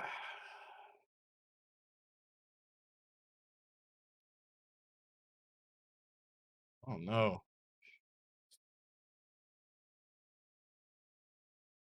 Oh no! I lost. That's the first time I've lost. Damn it! Damn it! I played that about 5 times, and that's the first time I lost. That's from Logica. So Logica did that one. Um,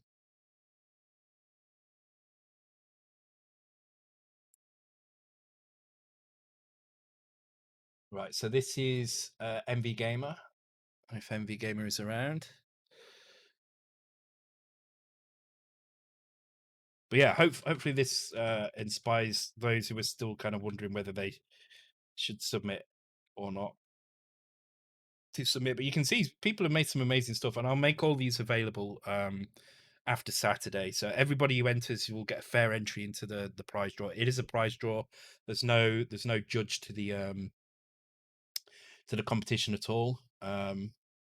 It's literally just everybody who enters gets a ticket in the prize draw, and then the winner will receive one of these. I do need to order another one of these because this one is reserved for Stoker. Still need to print his case. Actually, I need to do that tomorrow. So this is Snake. I've never been very good at Snake, so I'm going to do my best. But one thing about this is because of the difference in width and height of the screen, it moves a lot faster vertically, so you have to kind of get used to that.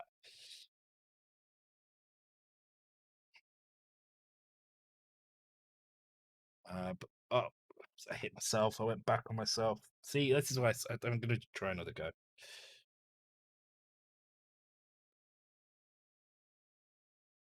But again, you can see it's using character graphics, which is something a few people did. I think most people did actually. Um, except Amok. Amok was crazy. Amok went all out with the sprites and did a really nice job. I mean, it looks like an Atari 2600 game. It's brilliant. Um, oh god damn it! I suck at doing that. V400 mode for 80 by 50 would be a nice advantage for that. Yep, that's a good point as well. Yeah, adding another 25 rows in would be really useful there. But again, another great game. And remember, these are all made in BASIC, right? And I was very worried when I spoke to LGB, the guy who writes the emulator, before I announced the competition, about how kind of ready the emulator was to do basic. And he said, well, actually the emulator is in not a bad state. If you use the VIC4 branch, it can do most of the stuff. But the problem is because of the ROM licensing, everybody's had to use the one that's available online, kind of freely available online. And that's where the problem lies, because that has a lot of stuff broken in basic, and there's a lot of stuff in there that is it BitShifter, I think it is, that's been working on that. I can't remember who it is that's been working on it. I think it's BitShifter. Um, has made loads and loads and loads of fixes. It is BitShifter, yeah, I thought so. Um, and so running the games on the latest ROM, um, you would probably get much better performance, and many many more things would work as well. Your best score is 185, but I will never get to 185 points. I suck at these. I always have sucked at Snake. Never very good. So yeah, I mean, the fact that people are working with an emulator that doesn't quite have everything done in it, and a basic that is very very broken, is just astounding that people have managed to do this. Right, I haven't seen this next one because G have sent me this just before the stream, so I haven't seen this one yet. Uh, so I tested the last unofficial and some of it. So cool. I mean, if you want to send me an updated version, Amok, that's fine. I will keep this version. I mean, it doesn't really matter. I've shown you now, but I'll show again on Saturday. I'll go through the games once more on Saturday, just in case people aren't watching tonight. I hope it works. Yeah, well, it should do. We've been pretty good so far. And if not, we can get it working. But if you send me the latest one, Amok, I will include that with the because we're going to bundle these all up in a zip file and stick them on stick them on the file host for everybody to download and use. Or what I might do on Saturday though is I might run them on the real machine. So I'll set something up so I can easily run a D81 on the machine instead. So the ROM that comes with the emulator is a re-implementation. No, so the ROM that comes with the emulator, in fact, the ROM doesn't come with an emulator. You have to go and find one yourself. The emulator on the emulator on the ROM is the emulator that you're advised to go and get on the ROM is one that you can find relatively easy online, and was the last official kind of Commodore made version of the ROM. Since then, the Mega65 team have kind of taken over that, and have been I've been making their own updates to it and fixing basic issues in it, and improving the speed of basic. The speed of basic apparently is much faster in the version. Yeah, as Paul says there, actually, the improved basic is much faster. So. But there is an open ROM version as well, which Paul's just mentioning as well.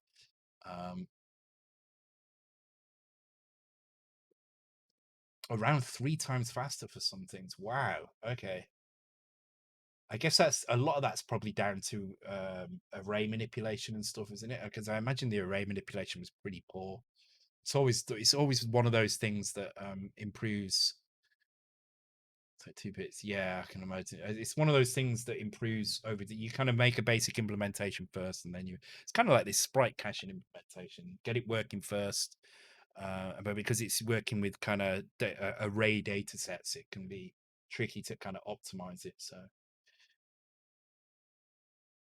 no more DMA jobs, just to copy 1 byte from a DMA. Wow. Wow, is that how they were doing it? They were using DMA to copy single bytes. Ah, okay. Yeah, that would be super inefficient. I mean, DMA is great for like semi decent sizes, like 30 bytes and above, maybe. But doing doing like 1 byte.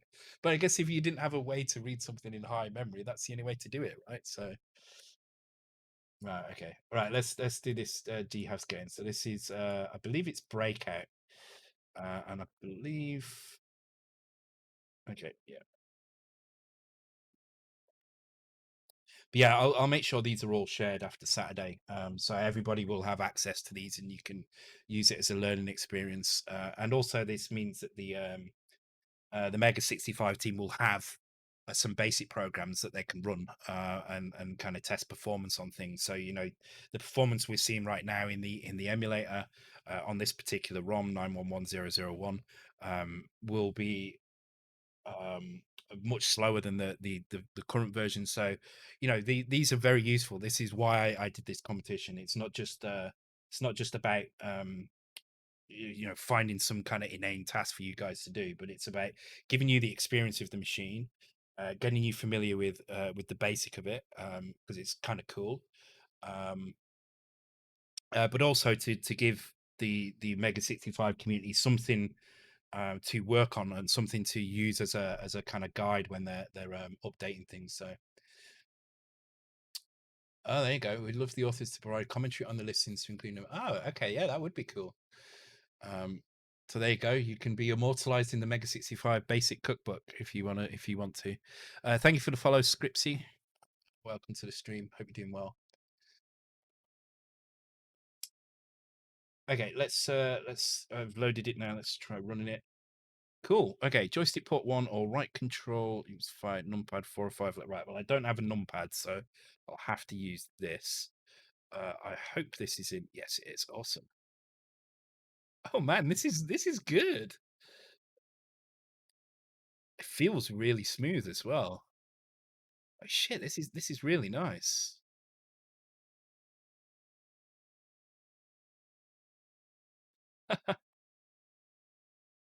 And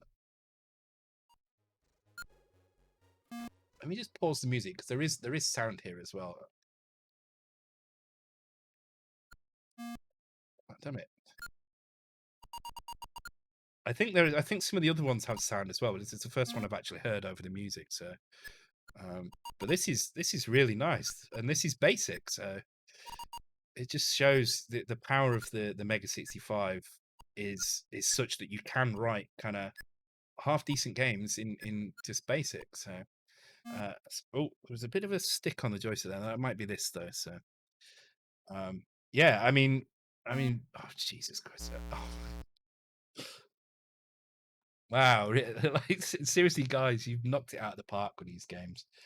Okay, let's do the last game, and I will go through these a bit more on stream on Saturday. Um,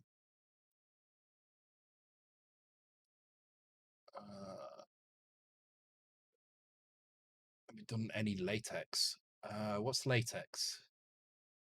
Oh, is that the? Oh, that's the layout. Okay, so it's another like markdown sort of thing. Okay. Yeah, because I was saying before, I'd probably like to maybe write a few bits on DMA, and maybe on the raster rewrite buffer as well, to kind of just enhance those sections a little bit, because there's a few bits in the manual. Although I do need to get an updated one, because this is kind of out of date now. There's a few bits in there that I think probably need a little bit more detail. So I'd like to maybe go into that at some point. Do that. I just got to find the time to do it. Um, this one's very impressive as well. But I again, I suck at this. Was another game I kind of suck at. Um, so this comes with a 40 megahertz and a 3.5 megahertz version. Um, don't know if you can hear that.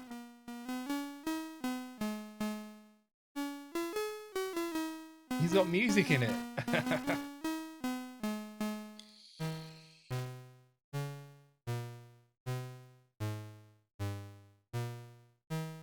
So this is from ZZ Silla, who actually only joined the Discord today. I believe he's from. I'm guessing he's from the Forum 64. I don't know if he's around. I don't know if you're around, ZZ Silla. But he's just joined the Discord today, both the Mega65 and the Shalan Discord, and he's done a really good job of this as well. So I'm going to turn the music back on because I know there's no music in game.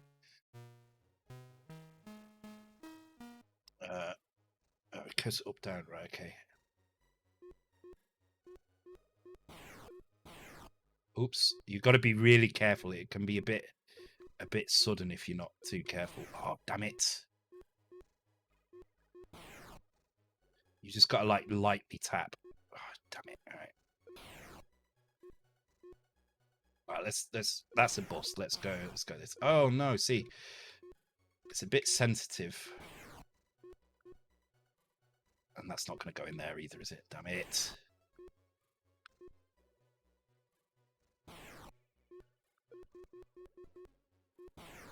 You just kind of need to tap it once. That's what I remember.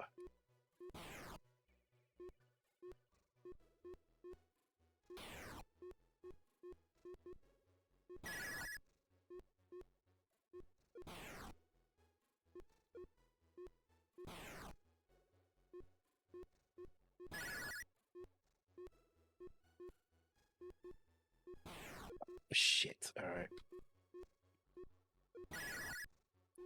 I did say I'm terrible at this. You were warned. But yeah, I'm absolutely stunned by what people have managed to do. It's really impressive. I honestly wasn't expecting anything like what you guys have already submitted.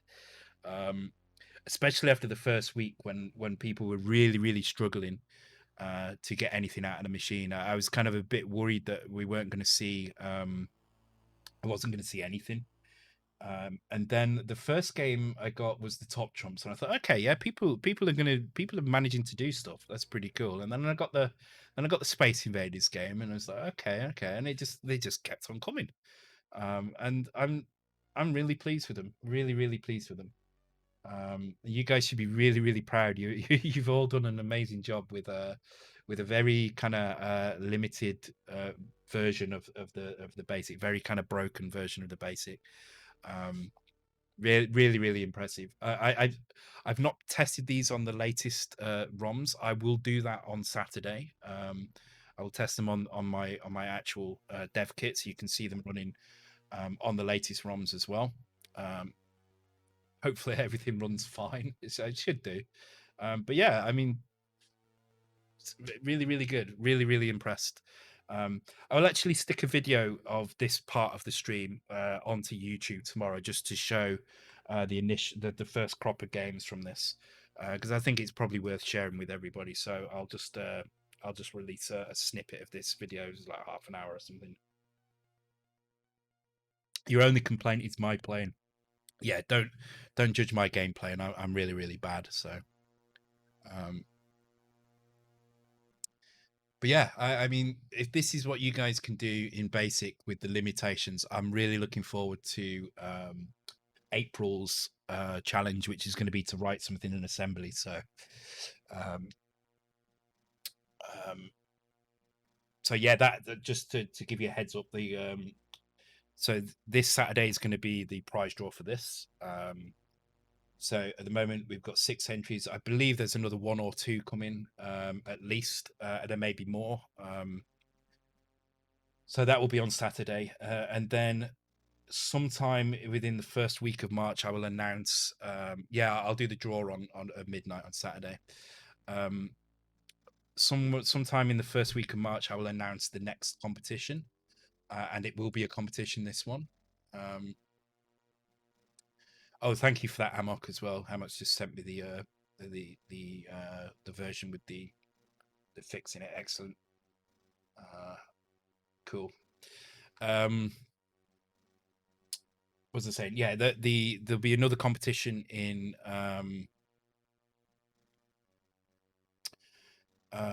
March, and that's going to be along the lines of the Spiral. It's not going to be quite as in depth as the Spiral. I've planned this one to be a little bit less kind of knowing the crazy innards of the C64. So the winners on the Spiral stream were those who managed to use zero page, who managed to, you know, use areas of memory to do various things.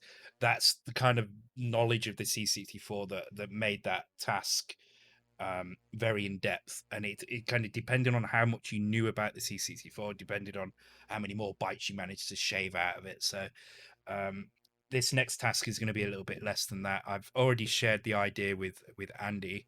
I think Andy's already kind of said it's kind of okay. Um, I will see. I'm going to have to do a quick test myself just to make sure that it's possible. But that's DMA option 53. Yeah, I've shown that to thing. You've been looking. It's hard but cool. Okay, yeah. So I will share that. I think the idea is pretty solid. I will share that with you guys in the beginning of March because I need to write a little bit of code for it. And then in April we will do a similar challenge to this, but it will be with assembly instead. But what I might do is to um, to prevent people kind of rushing off and doing a game now in assembly, which wouldn't be. Actually, I mean, it doesn't really matter if you want to do that; it's fine. But I'm probably going to come up with a tighter theme this time, because with the basic games, the reason I left it kind of quite open was because I didn't want to limit you guys when you already had a lot of limitations with the way basic worked. So the reason I left it open was for that exact reason, so you could kind of figure out what worked and make a game that kind of worked with what you had. I'm actually surprised at how many different types of games there are. I honestly was expecting to maybe get like 8 versions of Pong or something, but you know, I'm happy with what we've got. It's really good. But with the assembly game, I may narrow the scope a little bit. And ask you to make a particular genre of game. No, nothing over the top. Like I'm not going to say, please make me, you know, I don't know. I'm not going to go crazy, but I'm going to ask you to make a kind of a particular style of game. Maybe I may just leave it open. I don't know, but I need to have a think about it a little bit. But that will be the April challenge. Um, and then I don't know after April. So after April, we will move into another prize draw. No, April will be a prize draw, and then April, May will be. So yeah, I don't know what's gonna happen in May, but that's what's kind of planned out for a couple of weeks. All right, let's. I'm going to take a quick break. When I come back, I will continue on with some of this. I'm gonna. I think I'm gonna add the animation system in now, or at least start doing it. It kind of makes sense. Actually, no. I'll tell you what I'm going to do. I'm going to tidy the folders up. So I know that the folder that I'm working on at the moment is a bit of a mess. So I'm just going to spend 5 minutes to tidy this folder up. Once I'm just going to take a break for 5 minutes, come back. I'm going to tidy this folder up for 5 minutes and make sure it's the assets. They're all over the place. I'll show you now. So I made a bin folder ready to do this, but all my source files are all over the show here. So I'm going to move a lot of stuff into backup just so I don't get rid of it. And then make sure that the stuff like this is put into the bin folder in the right folders, and we'll change the code to load it from the right places. And then we'll start doing the animation system. So we're not going to get the animation system finished tonight. We've only got 55 minutes left, but we can make a start on it and start thinking about how we're going to define an animation and kind of define the animation. It's going to be two things. There's going to be the instance data, which says what the current meta sprites are, so what you see on the screen now, these 32 guys, how those are defined. And then there's going to be the animation data itself. So the animation instances are what you see, and the animation data is the thing that populates the animation instances. So I'm gonna wait a little bit for the quiz to run. Actually, can I, if I just do this, it will automatically start again when I'm finished. All right, cool. All right, I'll be back in 5 minutes, guys. Be right back.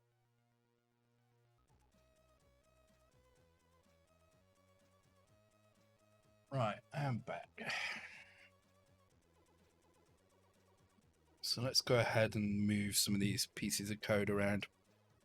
Well, not code, the assets, sorry.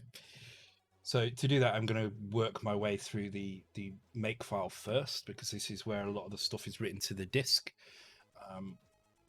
So for those who don't know, the way this is running is I have a D81 which is on the SD card in the machine, and that D81 is only updated when I change the assets, and that contains these assets basically. So you can see here it contains chars, tars, and the map. So this contains just the background stuff actually at the moment. It doesn't have the sprites in it yet.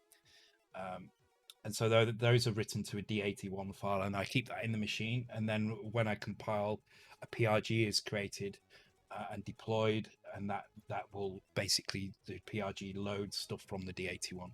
So at the moment, the PRG contains the sprites as well. This will change in the future, but for now, it's fine for me to put them down here. I don't need them to be on the disk yet. I mean, it will be eventually. But for now, I'm just putting them in these test areas while I'm working on the caching and stuff. This will, of course, be moved into a completely different location eventually. I mean, I can actually test that. No, I can't, because have I hard coded these values in? I think I might have hard coded these values in somewhere. Cache base. Oh yeah, cache index here.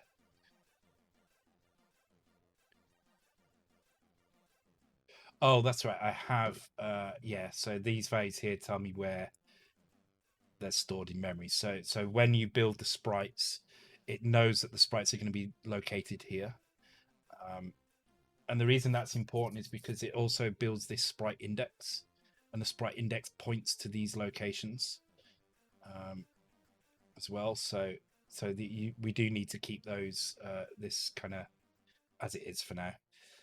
But that's fine. I will work on that later. So let's just work through changing stuff. So these are all my my kind of macros, my bash macros, not bash macros, batch file macros.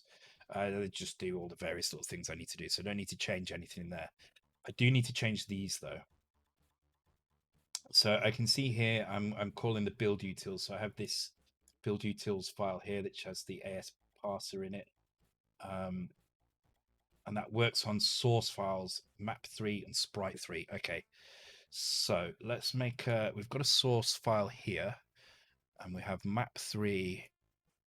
Is it map3 or is it map test3? Map test3. So it's that it's working on, which means that is also there. So let's get rid of the other map tests. It means we don't need those. Put them in backup.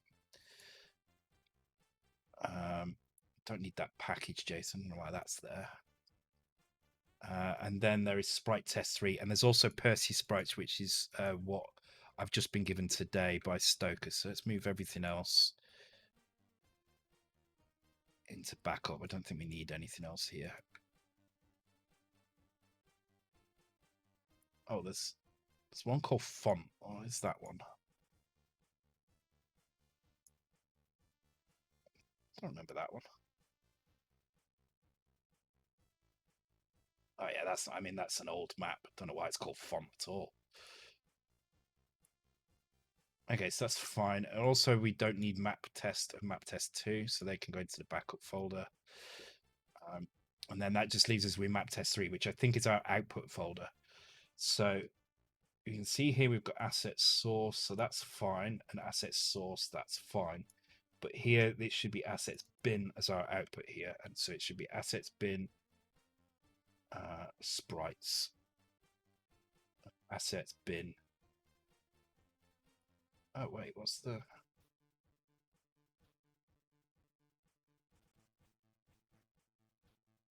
Let's call it chars. So chars and bin. Okay. Then again, we've got a few macros down here.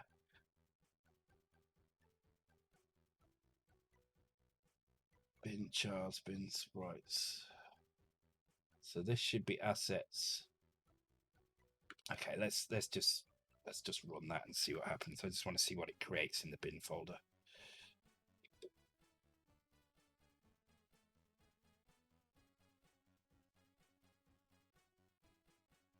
Okay, so it creates all of these files in the bin folder. Okay, in the char folder and in the sprite folder, it creates all those. Okay, so chars.bin is just this one here. Everything else, where is that? Where is it loading all those in? Tiles is loaded in there, chars is loaded in there, and map all is loaded in there. And then everything else is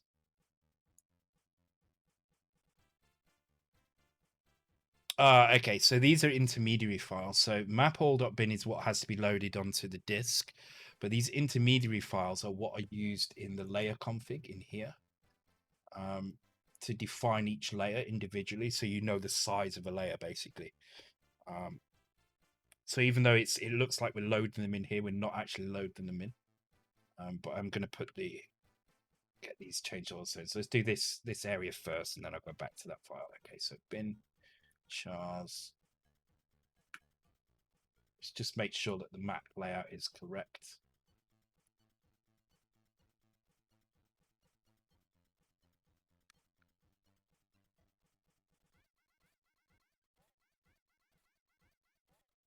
Yeah, so these are just used to work out the exact size of the thing.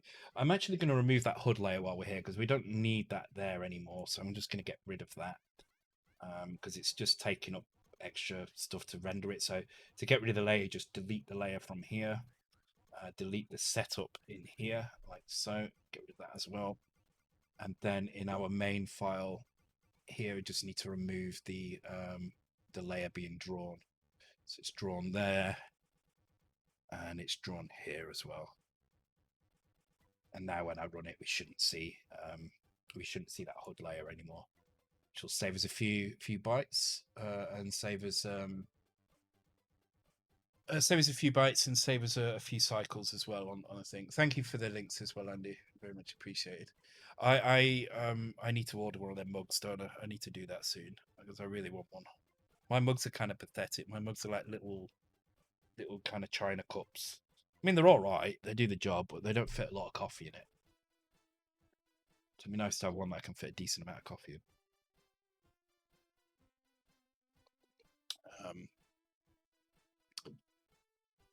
Okay, let me put the picture in picture back on here, and I'll work over this side instead.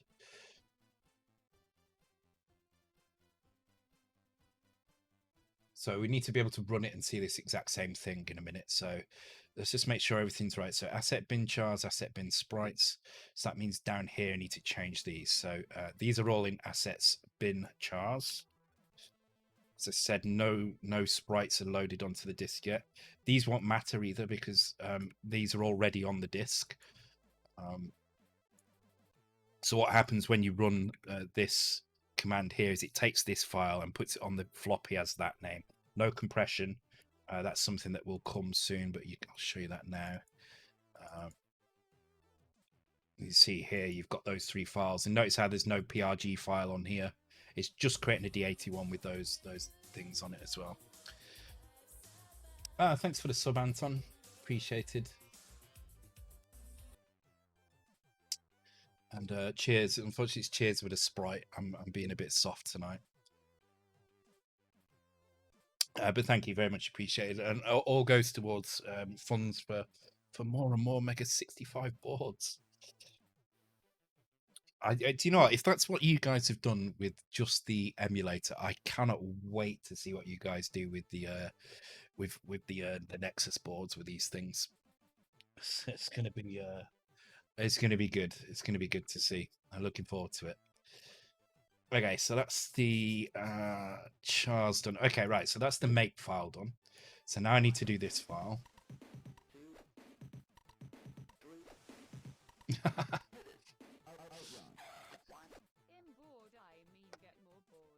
Inboard.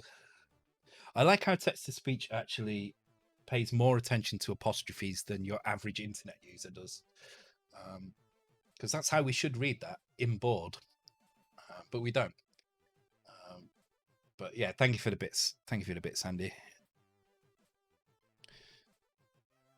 Yeah, I need to. I need to get a couple more A7 boards as well for the next couple of months, and I think 5 Sprites is sending one as well. So yeah, so that's yeah. I'll probably get the next few ahead of time so I can build them and get them set up and stuff. I have to see. I have to see. It's been a weird month this month. Okay, so these are also in the chars. So the palette data is actually split into 2 areas. So we've got the stuff that's in the chars, which is in here. So we do have Power Blue. I don't know why I've not given them special names, but they should be in chars like so. Same in here. Without the output though, let's get rid of that and that. And then this will be bin sprites, I believe. We'll soon know if it goes horribly wrong. Bin sprites, and then this also will be bin sprites. And this should have sprite index and a sprites file in it. So let's check that. Yes, and the 3 palettes. Okay, I think they're right now, which means I can go into source and I can get rid of this folder here, this weird output folder, and the map test 3 folder. So I can just get rid of that completely. Okay, let's put it there. And that gives us just the file. So now we've just got the 4 files that are used to make this entire game as you see it now. A backup file, just because I don't know what was it's in that list, and I can't remember how much of this is actually in source control at the moment. I think it is all in source control, but I need to check it before I actually just delete it off my machine. And then I've got chars and then a sprite folder. So let's give this a compile. Hopefully this all works. And we should have no HUD in the top corner as well now.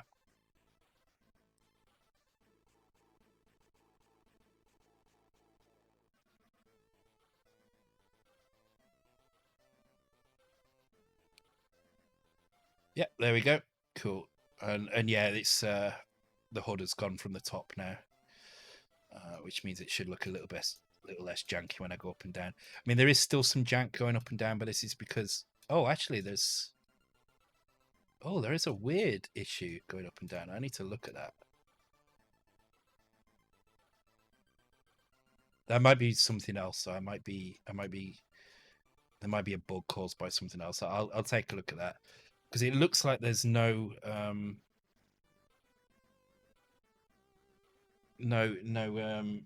can see it there on that. Oh, how come I can't see that color on that screen? Oh, okay, yeah, it's just taking too long. That's all. That's fine. That's fine. I can fix that. So that's happening because you can see where the raster is flashing, and that means it's kind of trying to draw stuff that's already happened. So you get that kind of one frame of problems. Thanks, Mythical Duck. Thanks for joining. And yeah, see you next time. So the next stream will be Saturday, which means hopefully I'm going to be done with mapping on the pick and mix game by then. That's the aim anyway. I really would like to get pick and mix done in March. So I'm not sure what to do. I might split the stream into 2 halves again. And do something different in the second half. I don't know what it will be, but it may. I mean, I kind of wanted to get the Game Boy done as well. So, but I'm going to try and use the first half of the stream to do probably do kind of some testing of it, maybe some level reordering, and maybe a game completion as well. Because I mean, we are very, very close to being complete. I just need to get all the levels in. So depending on how many levels I've got, I'll put all the ones I've got, I'll put them in. And then I'll turn Infinite Lives on and just try and play through them and make some notes as we go along, make some testing, maybe change a couple of levels. And yeah, that's what we'll do on Saturday. It will just be kind of general kind of gameplay sort of thing. So Guten Morgen, Proton Fig.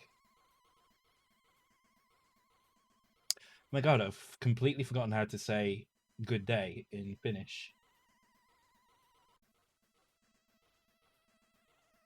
Damn it. I can't remember. Never mind. Finnish is so easy to forget. I remember one word now in Finnish, which is kiitos. I mean, it is a useful one to know. It's thank you, but it's it's not enough, unfortunately.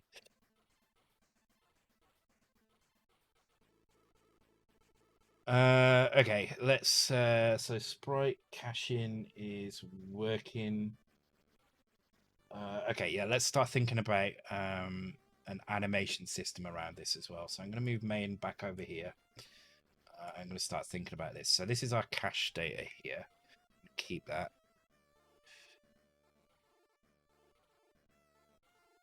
Isn't that like, isn't Perkily like bitch or something like that? I seem to remember it being like a. I remember it being a swear word of some kind.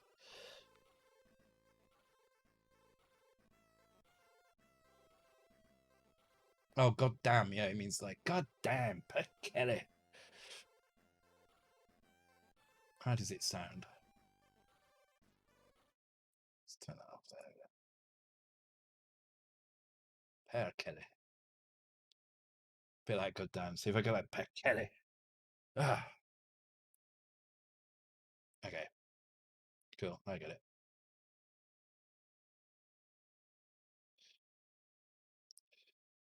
So I was close with bitch. I knew it was something like that. I mean, I guess you could say son of a bitch as well. Same sort of thing. Maybe not quite as aggressive though. How is Finland for swearing? I always judge. Well, not judge, but I'm always intrigued about how willing the average person in a country is to swear. So, for instance, in Britain, it's kind of. I mean, we swear more than we used to. I think it's become a bit more common to hear swearing on TV and stuff. But we're still fairly reserved in it. I mean, there's certain words you definitely will not hear on TV. Um, but then we do swear, and there is definitely a lot of swearing in kind of normal conversation as well with friends and things. But then on the other hand, you've got Australians, right? And Australians, I mean, we've got a few Australians here. Australians will absolutely tell you that pretty much everybody will swear. Yeah. What about not in front of grandma? Yeah, we wouldn't swear in front of grandma. Whereas in Australia, I would assume that the grandma would be involved in the swearing as well. Um, Certainly from the Australians I know, that it seems that way anywhere. I imagine it's like that. And then you've got kind of America, which is kind of again, I guess it's kind of somewhere in the middle. I mean, probably more in society the swearing, and less in media. But yeah. So I don't know where Finn's fit in that. So get a Finn drunk and he'll swear. Okay.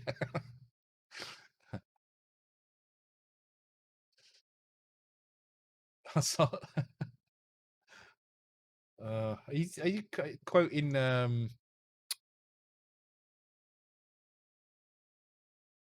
Oh my God, what's it called? Book of Mormon. Yeah, I think in media, Americans censor a lot, a hell of a lot. And I think it's because they're quite a religious people, the Americans as well. So I think a lot of them see swearing as kind of maybe not blasphemous, but kind of not very kind of Christian, not very kind of I can't describe it. Do you know what I mean? It just like they want their media to be quite wholesome, even though their media kind of can be far from it at times. But like when it comes to live shows and stuff, they want it to be fairly wholesome. So you tend not to get swearing on many things, which is kind of crazy. So um not where I live fucking is yeah, we're the same as well. uh it is, yeah, it is used as a filler here as well for sure. Fox News Australia is the best channel ever. I can't say I've ever watched Fox News Australia. I do like, watch a couple of Australian programs now and again. Usually, kind of, usually some kind of what was the one I was watching the other day? They had Russell Brand on it. I was watching an interview with Russell Brand, and he was ridiculous on it. Um, but it seemed like a kind of relatively fun show to watch. So anyway,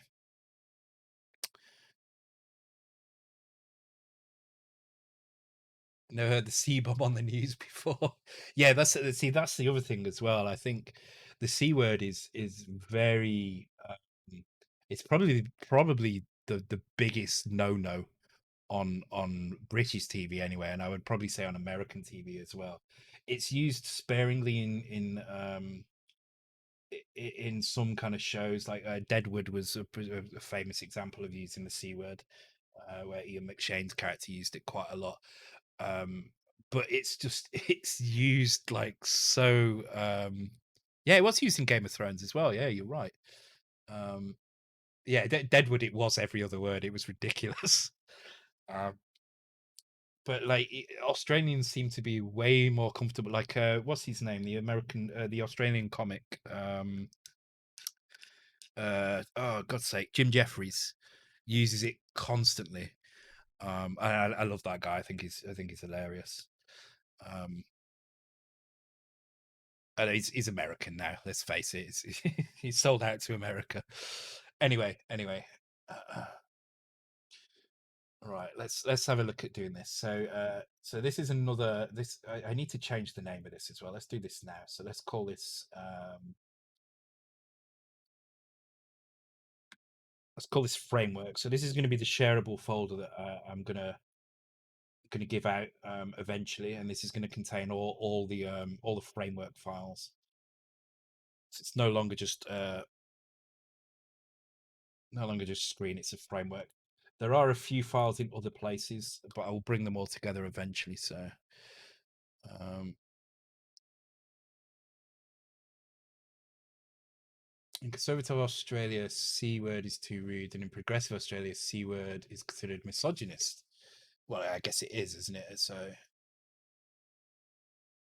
I wonder. I wonder why I have that impression there. Maybe it's just Jim Jeffries making me think that, but I'm pretty sure I have. So my sister's husband is Australian. I'm pretty sure he's used it like way more than I would have heard a normal. You know, heard it way more than on average. Um,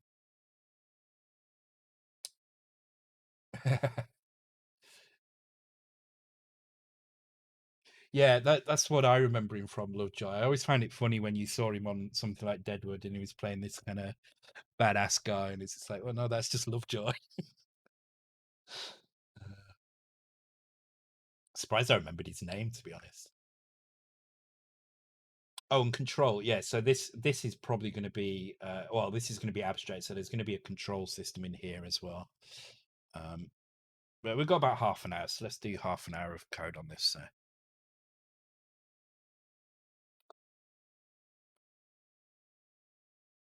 why is there a bin folder there? That shouldn't be there.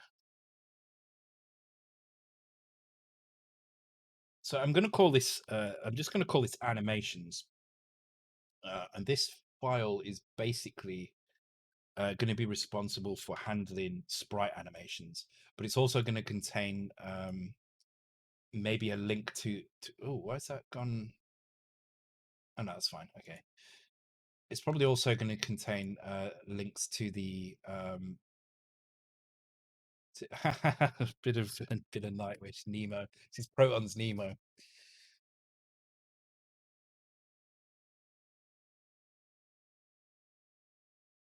So this is also going to contain a list to the animation data as well. So this is the animation instances and the animation data, or link to the animation data.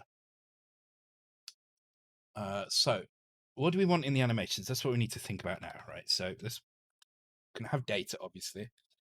We're going to have max animations. So there's going to be a maximum number of these animations.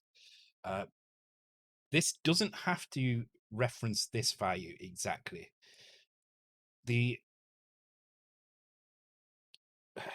the rewrite buffer sprites are what make up what you see on here. That number has to be kind of hard coded because that's going to be the performance thing here. Increasing this number will, of course, increase the number of sprites, but will also increase the um it increases the processing time for this. Although it does it linearly, unlike a as I said before, a typical hardware sprite multiplexer scales logarithmically, so you don't get that kind of nice linear scale.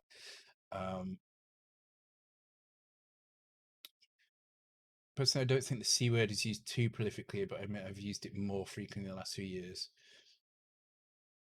And that's probably the most friend. What I find weird about it is it can be incredibly it can be used in an incredibly aggressive, offensive way, but it can also kind of be used almost kind of laddishly joking around with friends as well. I mean, you can call your mate it, your you know your a good friend it, and they know it's in a joking kind of way. They wouldn't take offense by it. It's a weird word like that. Um, look at Brian. Oh, oh God, what is that? Colin McRae on the Amiga. That looks like is it RAC Rally or something like that? Nothing more flexible than having a word that can be a noun, adjective, adverb, and verb. Yeah, yeah. Damn it, Lombard RAC Rally. Yeah, thought so.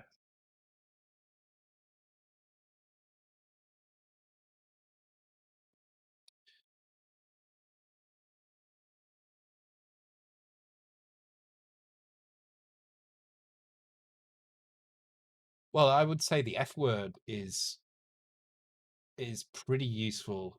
I mean, you can make the F word pretty much anything you want it to be. So you can be a fuck. You can have a fuck ton of something. An adverb though. Okay. Ooh, I don't think you can make it an adverb. Um, but obviously it is a yeah. Yeah. Yeah, the F word is surprisingly versatile. Um, I love the word. I love the word. I love the F word as an adjective. I think it's great. So like saying a fuck ton of something, or calling somebody like a fuck nugget. You know, you can make things sound really awesome just by putting that word in. Um, no, there's not. There's no fucking whatever that symbol is in color.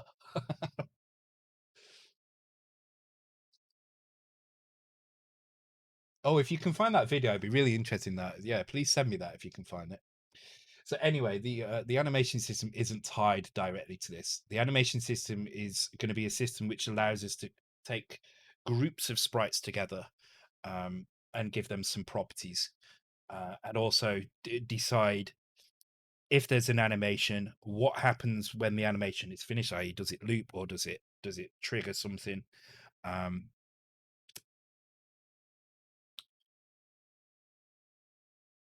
best friend has a sticker on his shirt. Fuck you, you fucking fuck. Oh, brilliant! I'm good. Yeah, right. I'm not going to play this on the channel because it would probably be bad, but I am going to put it in my my list to watch. Oh, where's my freaking bookmark bar gone?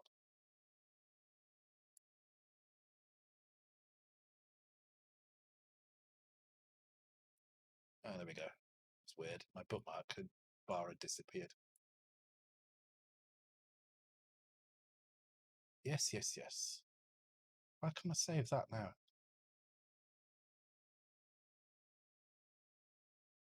There we go. Cool, saved. So I think in terms of animations, I think 32 is probably it's probably more than we ever need actually, but I'm going to start with 32 and we can reduce these numbers over time if we need to reduce them. So that's what we're going to have for that. So God damn it, I'm out of Sprite. I've got Fanta over as well. I've got Fanta. I've got wine, but I'm not going to drink the wine. I'm going to drink that Fanta.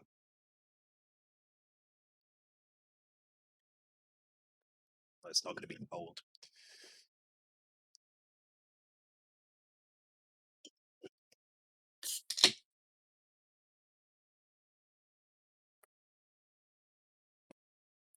So I was watching. Sorry to digress. Digress. But I want to talk about this because it made me laugh. So I don't know if anybody knows Sweet Anita on Twitch. She's a streamer, very popular Twitch streamer, and she has Tourette's, quite bad Tourette's as well. She's got lots of tics, lots of lots of kind of sweary tics, lots of kind of you know physical tics as well. But she's a really good streamer, a really nice person as well. I definitely recommend going watching if you haven't watched her already.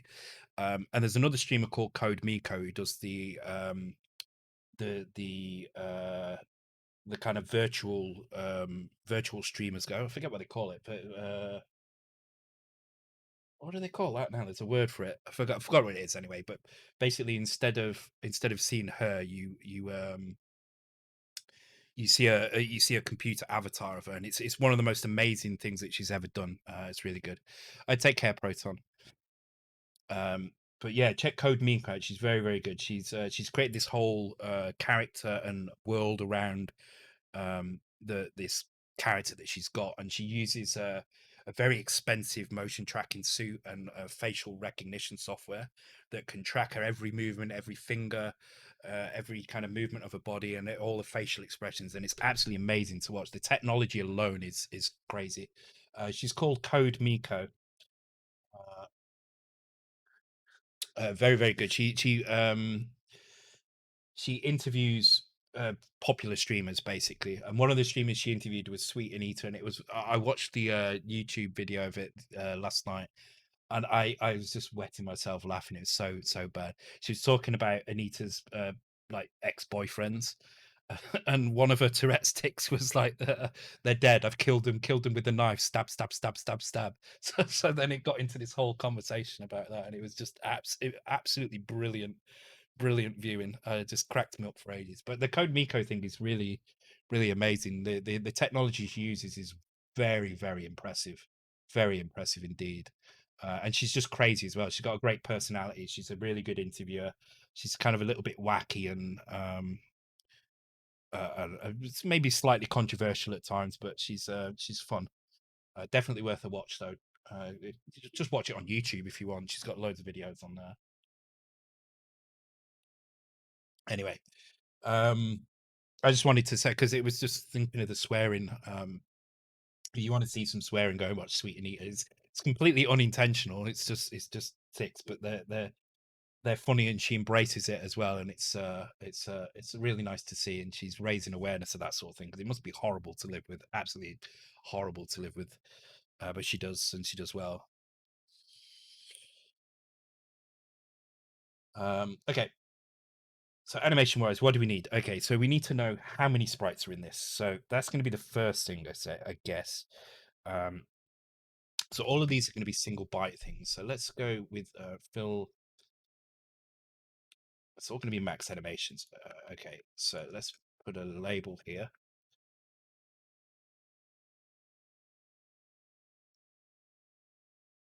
Now, sprite count is a tricky one because what we need to do is we need to define.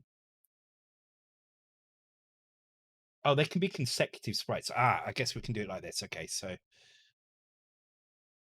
instead of sprite count, what we can actually do is sprite start index sprite end index, and then if these two are the same, then it's one. If not, it's all the sprites consecutively in that row. So that means we only need to define 2 bytes, but now we are pointing to several sprites, which is important. So that's gonna define how we build which sprites are involved in it. Now we need to work out how we're going to layer them. Now I would say that the best way to deal with how, sorry, not lay them, how to lay them out. I would say the best way to do this is with a width and a height. Uh, uh, and so basically, if you've got, I'll explain in a second how this is that's laid out. So Perseus himself is made of two sprites. So we would set something like this in here. So this would be 0. And I'm going to put a little note here to say Perseus example.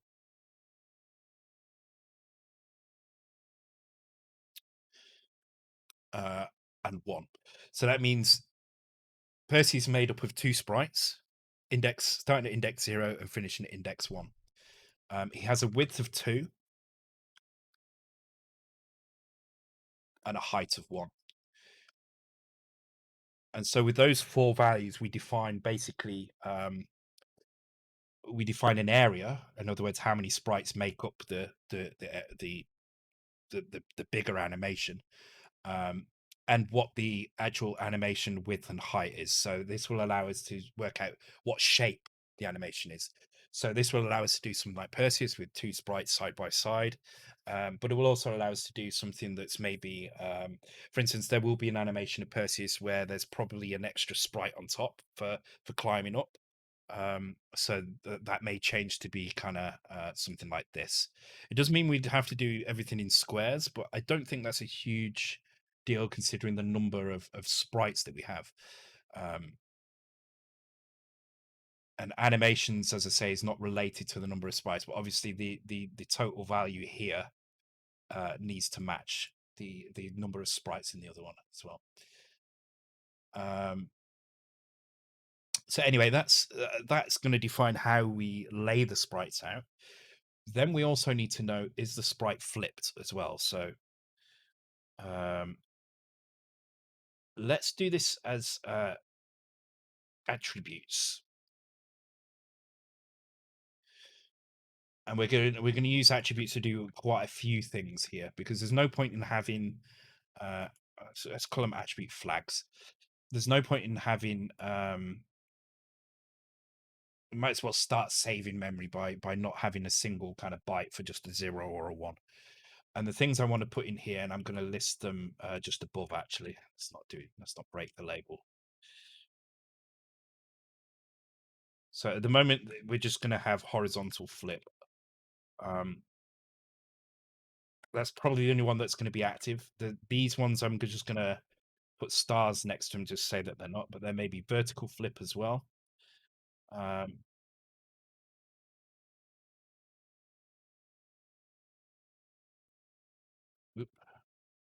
Whether the animation is looped. If the animation is looped, it will do something when it gets to the end.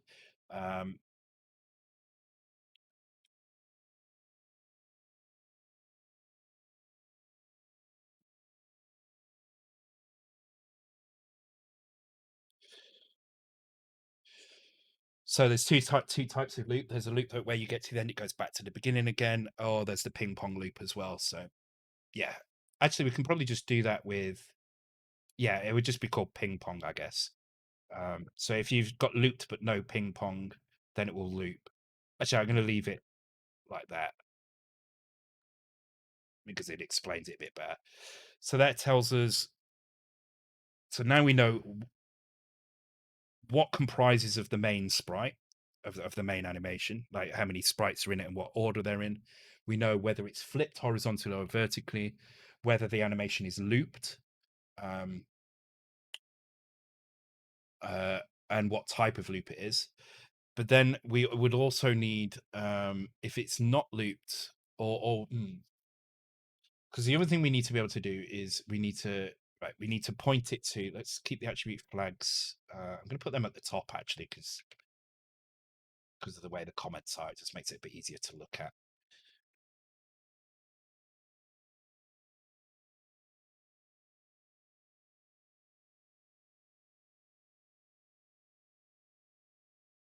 So with Perseus, that is those 4 are not being used. Then we are using a wrap loop, not a ping pong. We are looped. There's no vertical flip, and this one could be either. So I'm going to put X, which means it could be either. So we could flip horizontally like that. But this is just for the walk animation. Perseus walk example values. Okay, now we need to point to animation data. So this would be current animation pointer.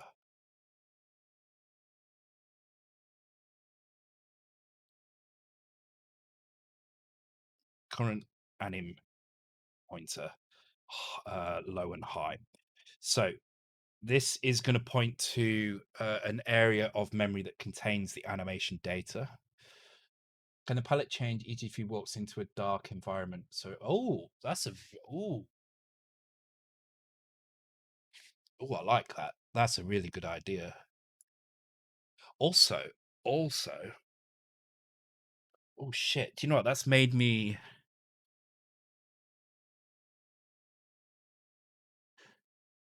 because technically what we could do there as well is you could make it so because the sprite is made so each Perseus is 2 characters wide and 6 high. So you could even set it so you can set different palettes for each area. Oh no! Don't correct yourself. You were correct the first time, Stoker. I'm just going to put a bit four for. Oh, actually, no. Actually, what I'm going to do is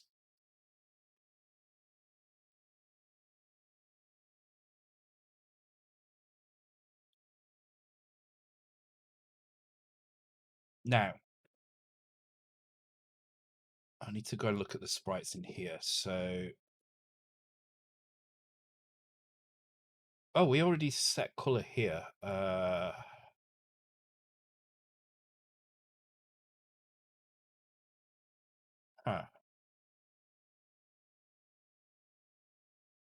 Yeah, we do need to set the color in here as well, I think. Yeah, so because this is really what needs to be the entry point for dealing with the sprites.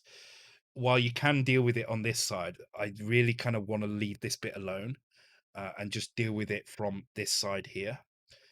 So actually, I'm not going to put that in there. Instead, what I'm going to do is I'm going to create some very basic things in here as well. So we've got xpos. Just make that match. Is it? No, it's not. Okay, so these would be basically the same as this. I'm just going to set this data up and then I'm going to call it a night after that, but this should give us enough to begin. So just like normal sprites, the animations need a position, and this will be the position of the top corner of this rectangle, basically. So this will be used to fill in these details in here. They need to be a separate area. That it just has to be. Really, there isn't. I mean, you could maybe link to this, but then you have to deal with certain sprites being offset.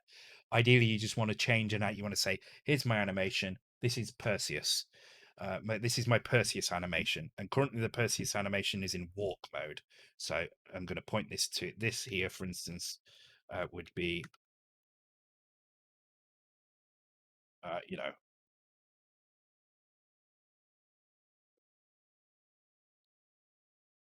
like that, and there'll be some there's some data for that. So let me. I mean, X. I'm not going to bother putting because it's really obvious what these do. Um,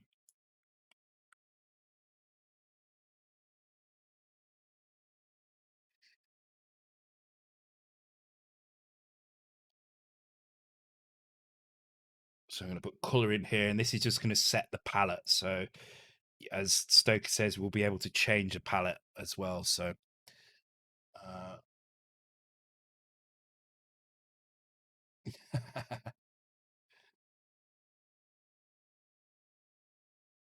Oh, yeah, I definitely need to get AMK points in there. I can just make it so that I could automate the usage of the word color for you to lose points if you type color with a U. Oh, I'm gonna do it. That's so gonna happen. You're gonna automatically lose 10 points if you type the word color with a U. That's just childish. No, it's gonna teach you a lesson.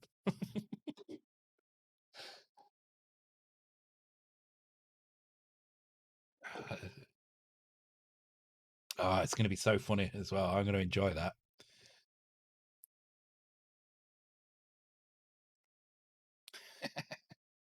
That's actually motivated me to do the AMK points now. Probably still won't though. I'm too lazy. Okay, so now we've got an animation that has a position, it has a color, it has a pointer to where it's going to grab the frames. So you can see it's a lot of this is copying what's going on in the sprite. So we in here as well, we've got pointers. So we're duplicating all of this information. We don't duplicate this. This is just for the caching. This is just a sprite caching thing that will be transparent to the animation system. The sprite system is going to keep it away from that. So we have an animation pointer which tells us which animation to run. Now, might we want to speed up an animation? Should the speed of an animation be inherent to the animation or to the animation data that you're instancing? I think it should probably be. Um, I think it should probably be per sprite because you may have like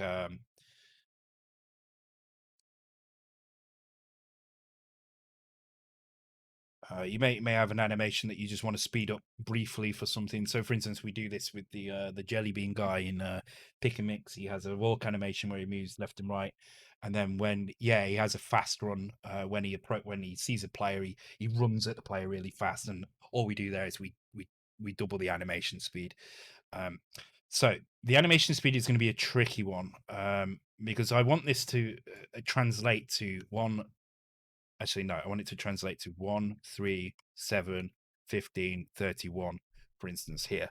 And these are just the and values that you can see in the main file here. And the reason I go for them is because it makes it very easy to do the you see these and sevens here. Makes it very easy to do the animation system and will make the staggering super super easy to do, which will improve the performance of the caching as well. So I think what I'm going to do is I'm going to do this by using a lookup table for this. So the animation speed will be like 1 to what would it be? Let's actually put a little note here. Speed is 1 to actually it should be 0 to would it be 0, 1, 2, 3, 4, 5, 6, 7? So it can go from speed 0 to 7. 0 means stop. So we can use the animation speed to pause the animation as well. And we can create a little function that will do that and kind of remember the animation speed so we can put it back again. Um, so pause and stop sort of thing. So maybe an animation speed and current animation speed, possibly. I'm not sure. Um, and basically, this will translate to.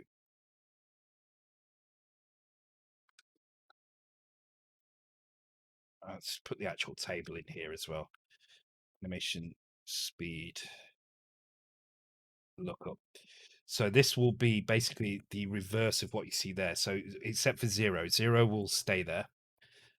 And the reason 0 will stay there is because if you imagine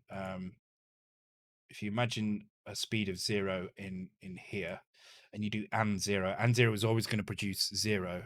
Actually, no, that would make things super fast. Okay, so that would be a small edge case, but we'll leave it as 0 anyway. And then basically it'll be in reverse. So it'd be 127, 63, 31, 15, 7, 3, 1. So 0, 1, 2, 3, 4, 5, 6, 7, with the fastest speed being 1.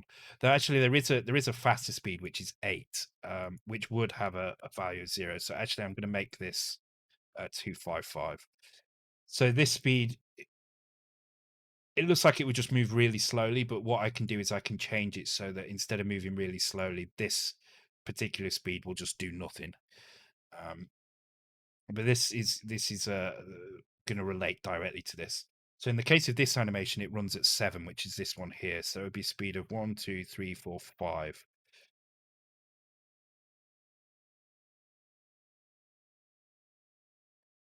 I don't know what that means. Okay.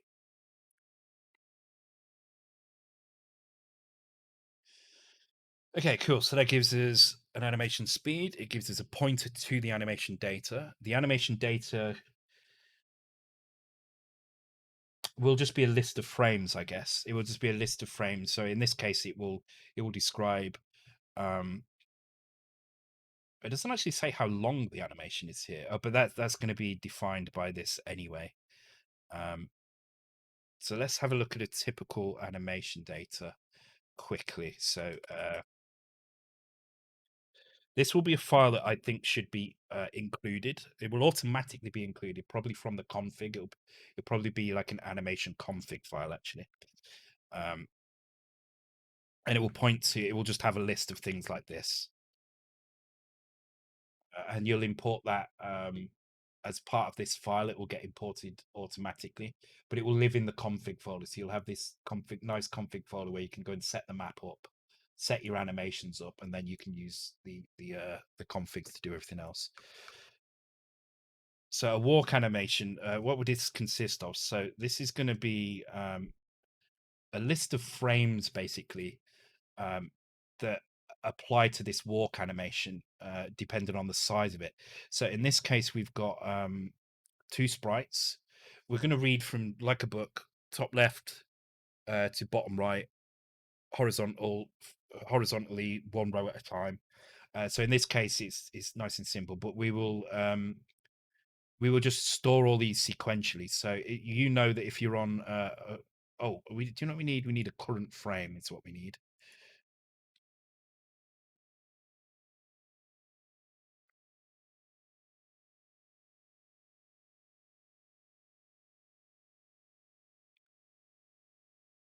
I'm gonna change these to all match. I might go through the sprite thing and change them as well, just so that they're consistent. Because current frame, obviously, we need to be able to work out where we are in here.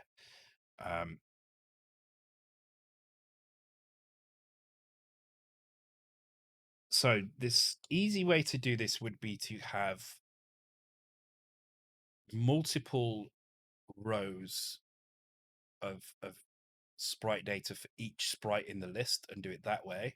So for instance, I mean, at the moment, our indexes are this, right? So the left-hand side would be,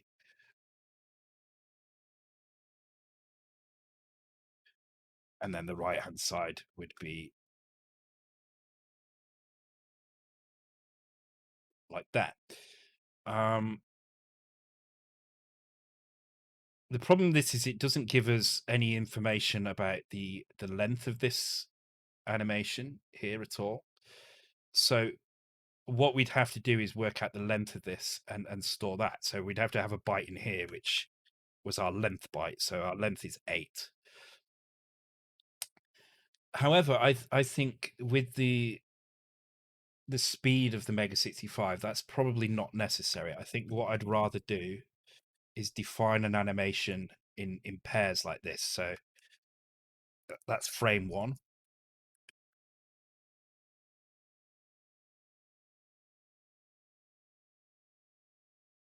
4, let's say, and then the very last frame can be something like I don't know, 255, but then that means you can't use frame 255. So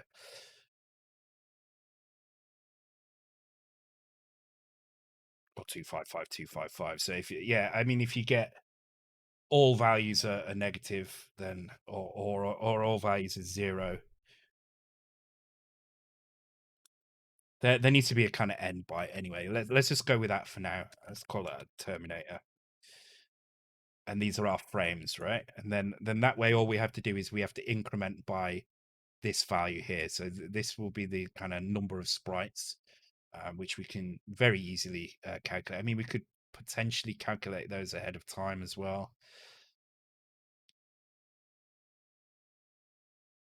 But yeah, I think this is probably about right. Then that way we can define the frames like this.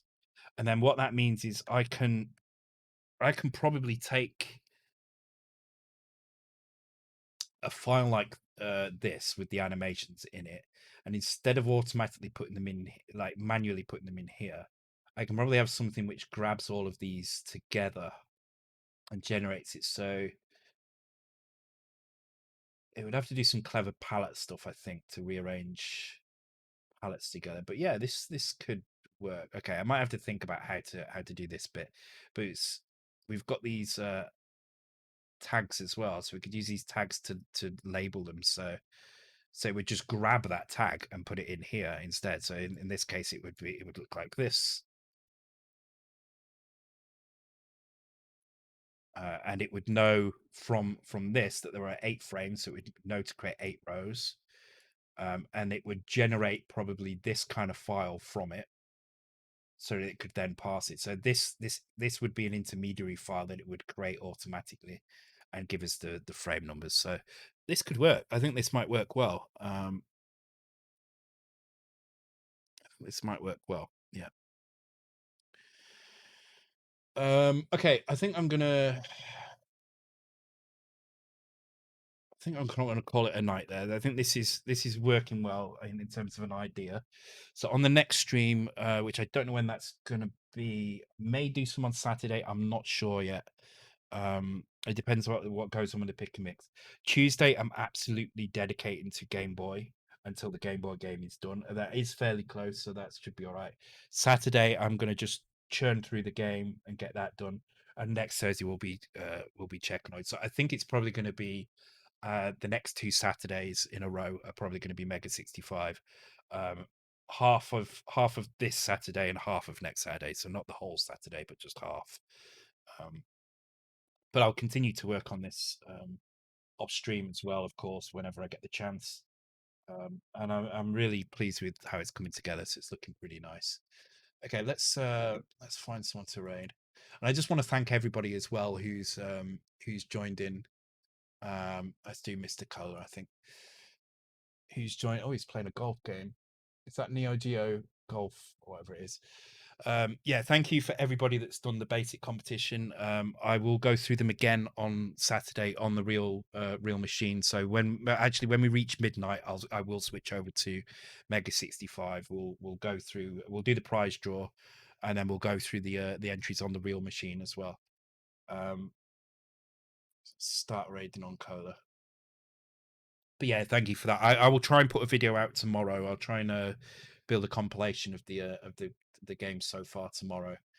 I'm just going to take it from this stream and maybe put some labels over the top so people can see what the games are and who made them. But yeah, thank you guys. It's been a cool night once again. My stomach's driving me absolutely insane at the moment. It's twirling around in my like crazy. But I'll catch you all on Saturday. So take care. Bye, and thanks for coming.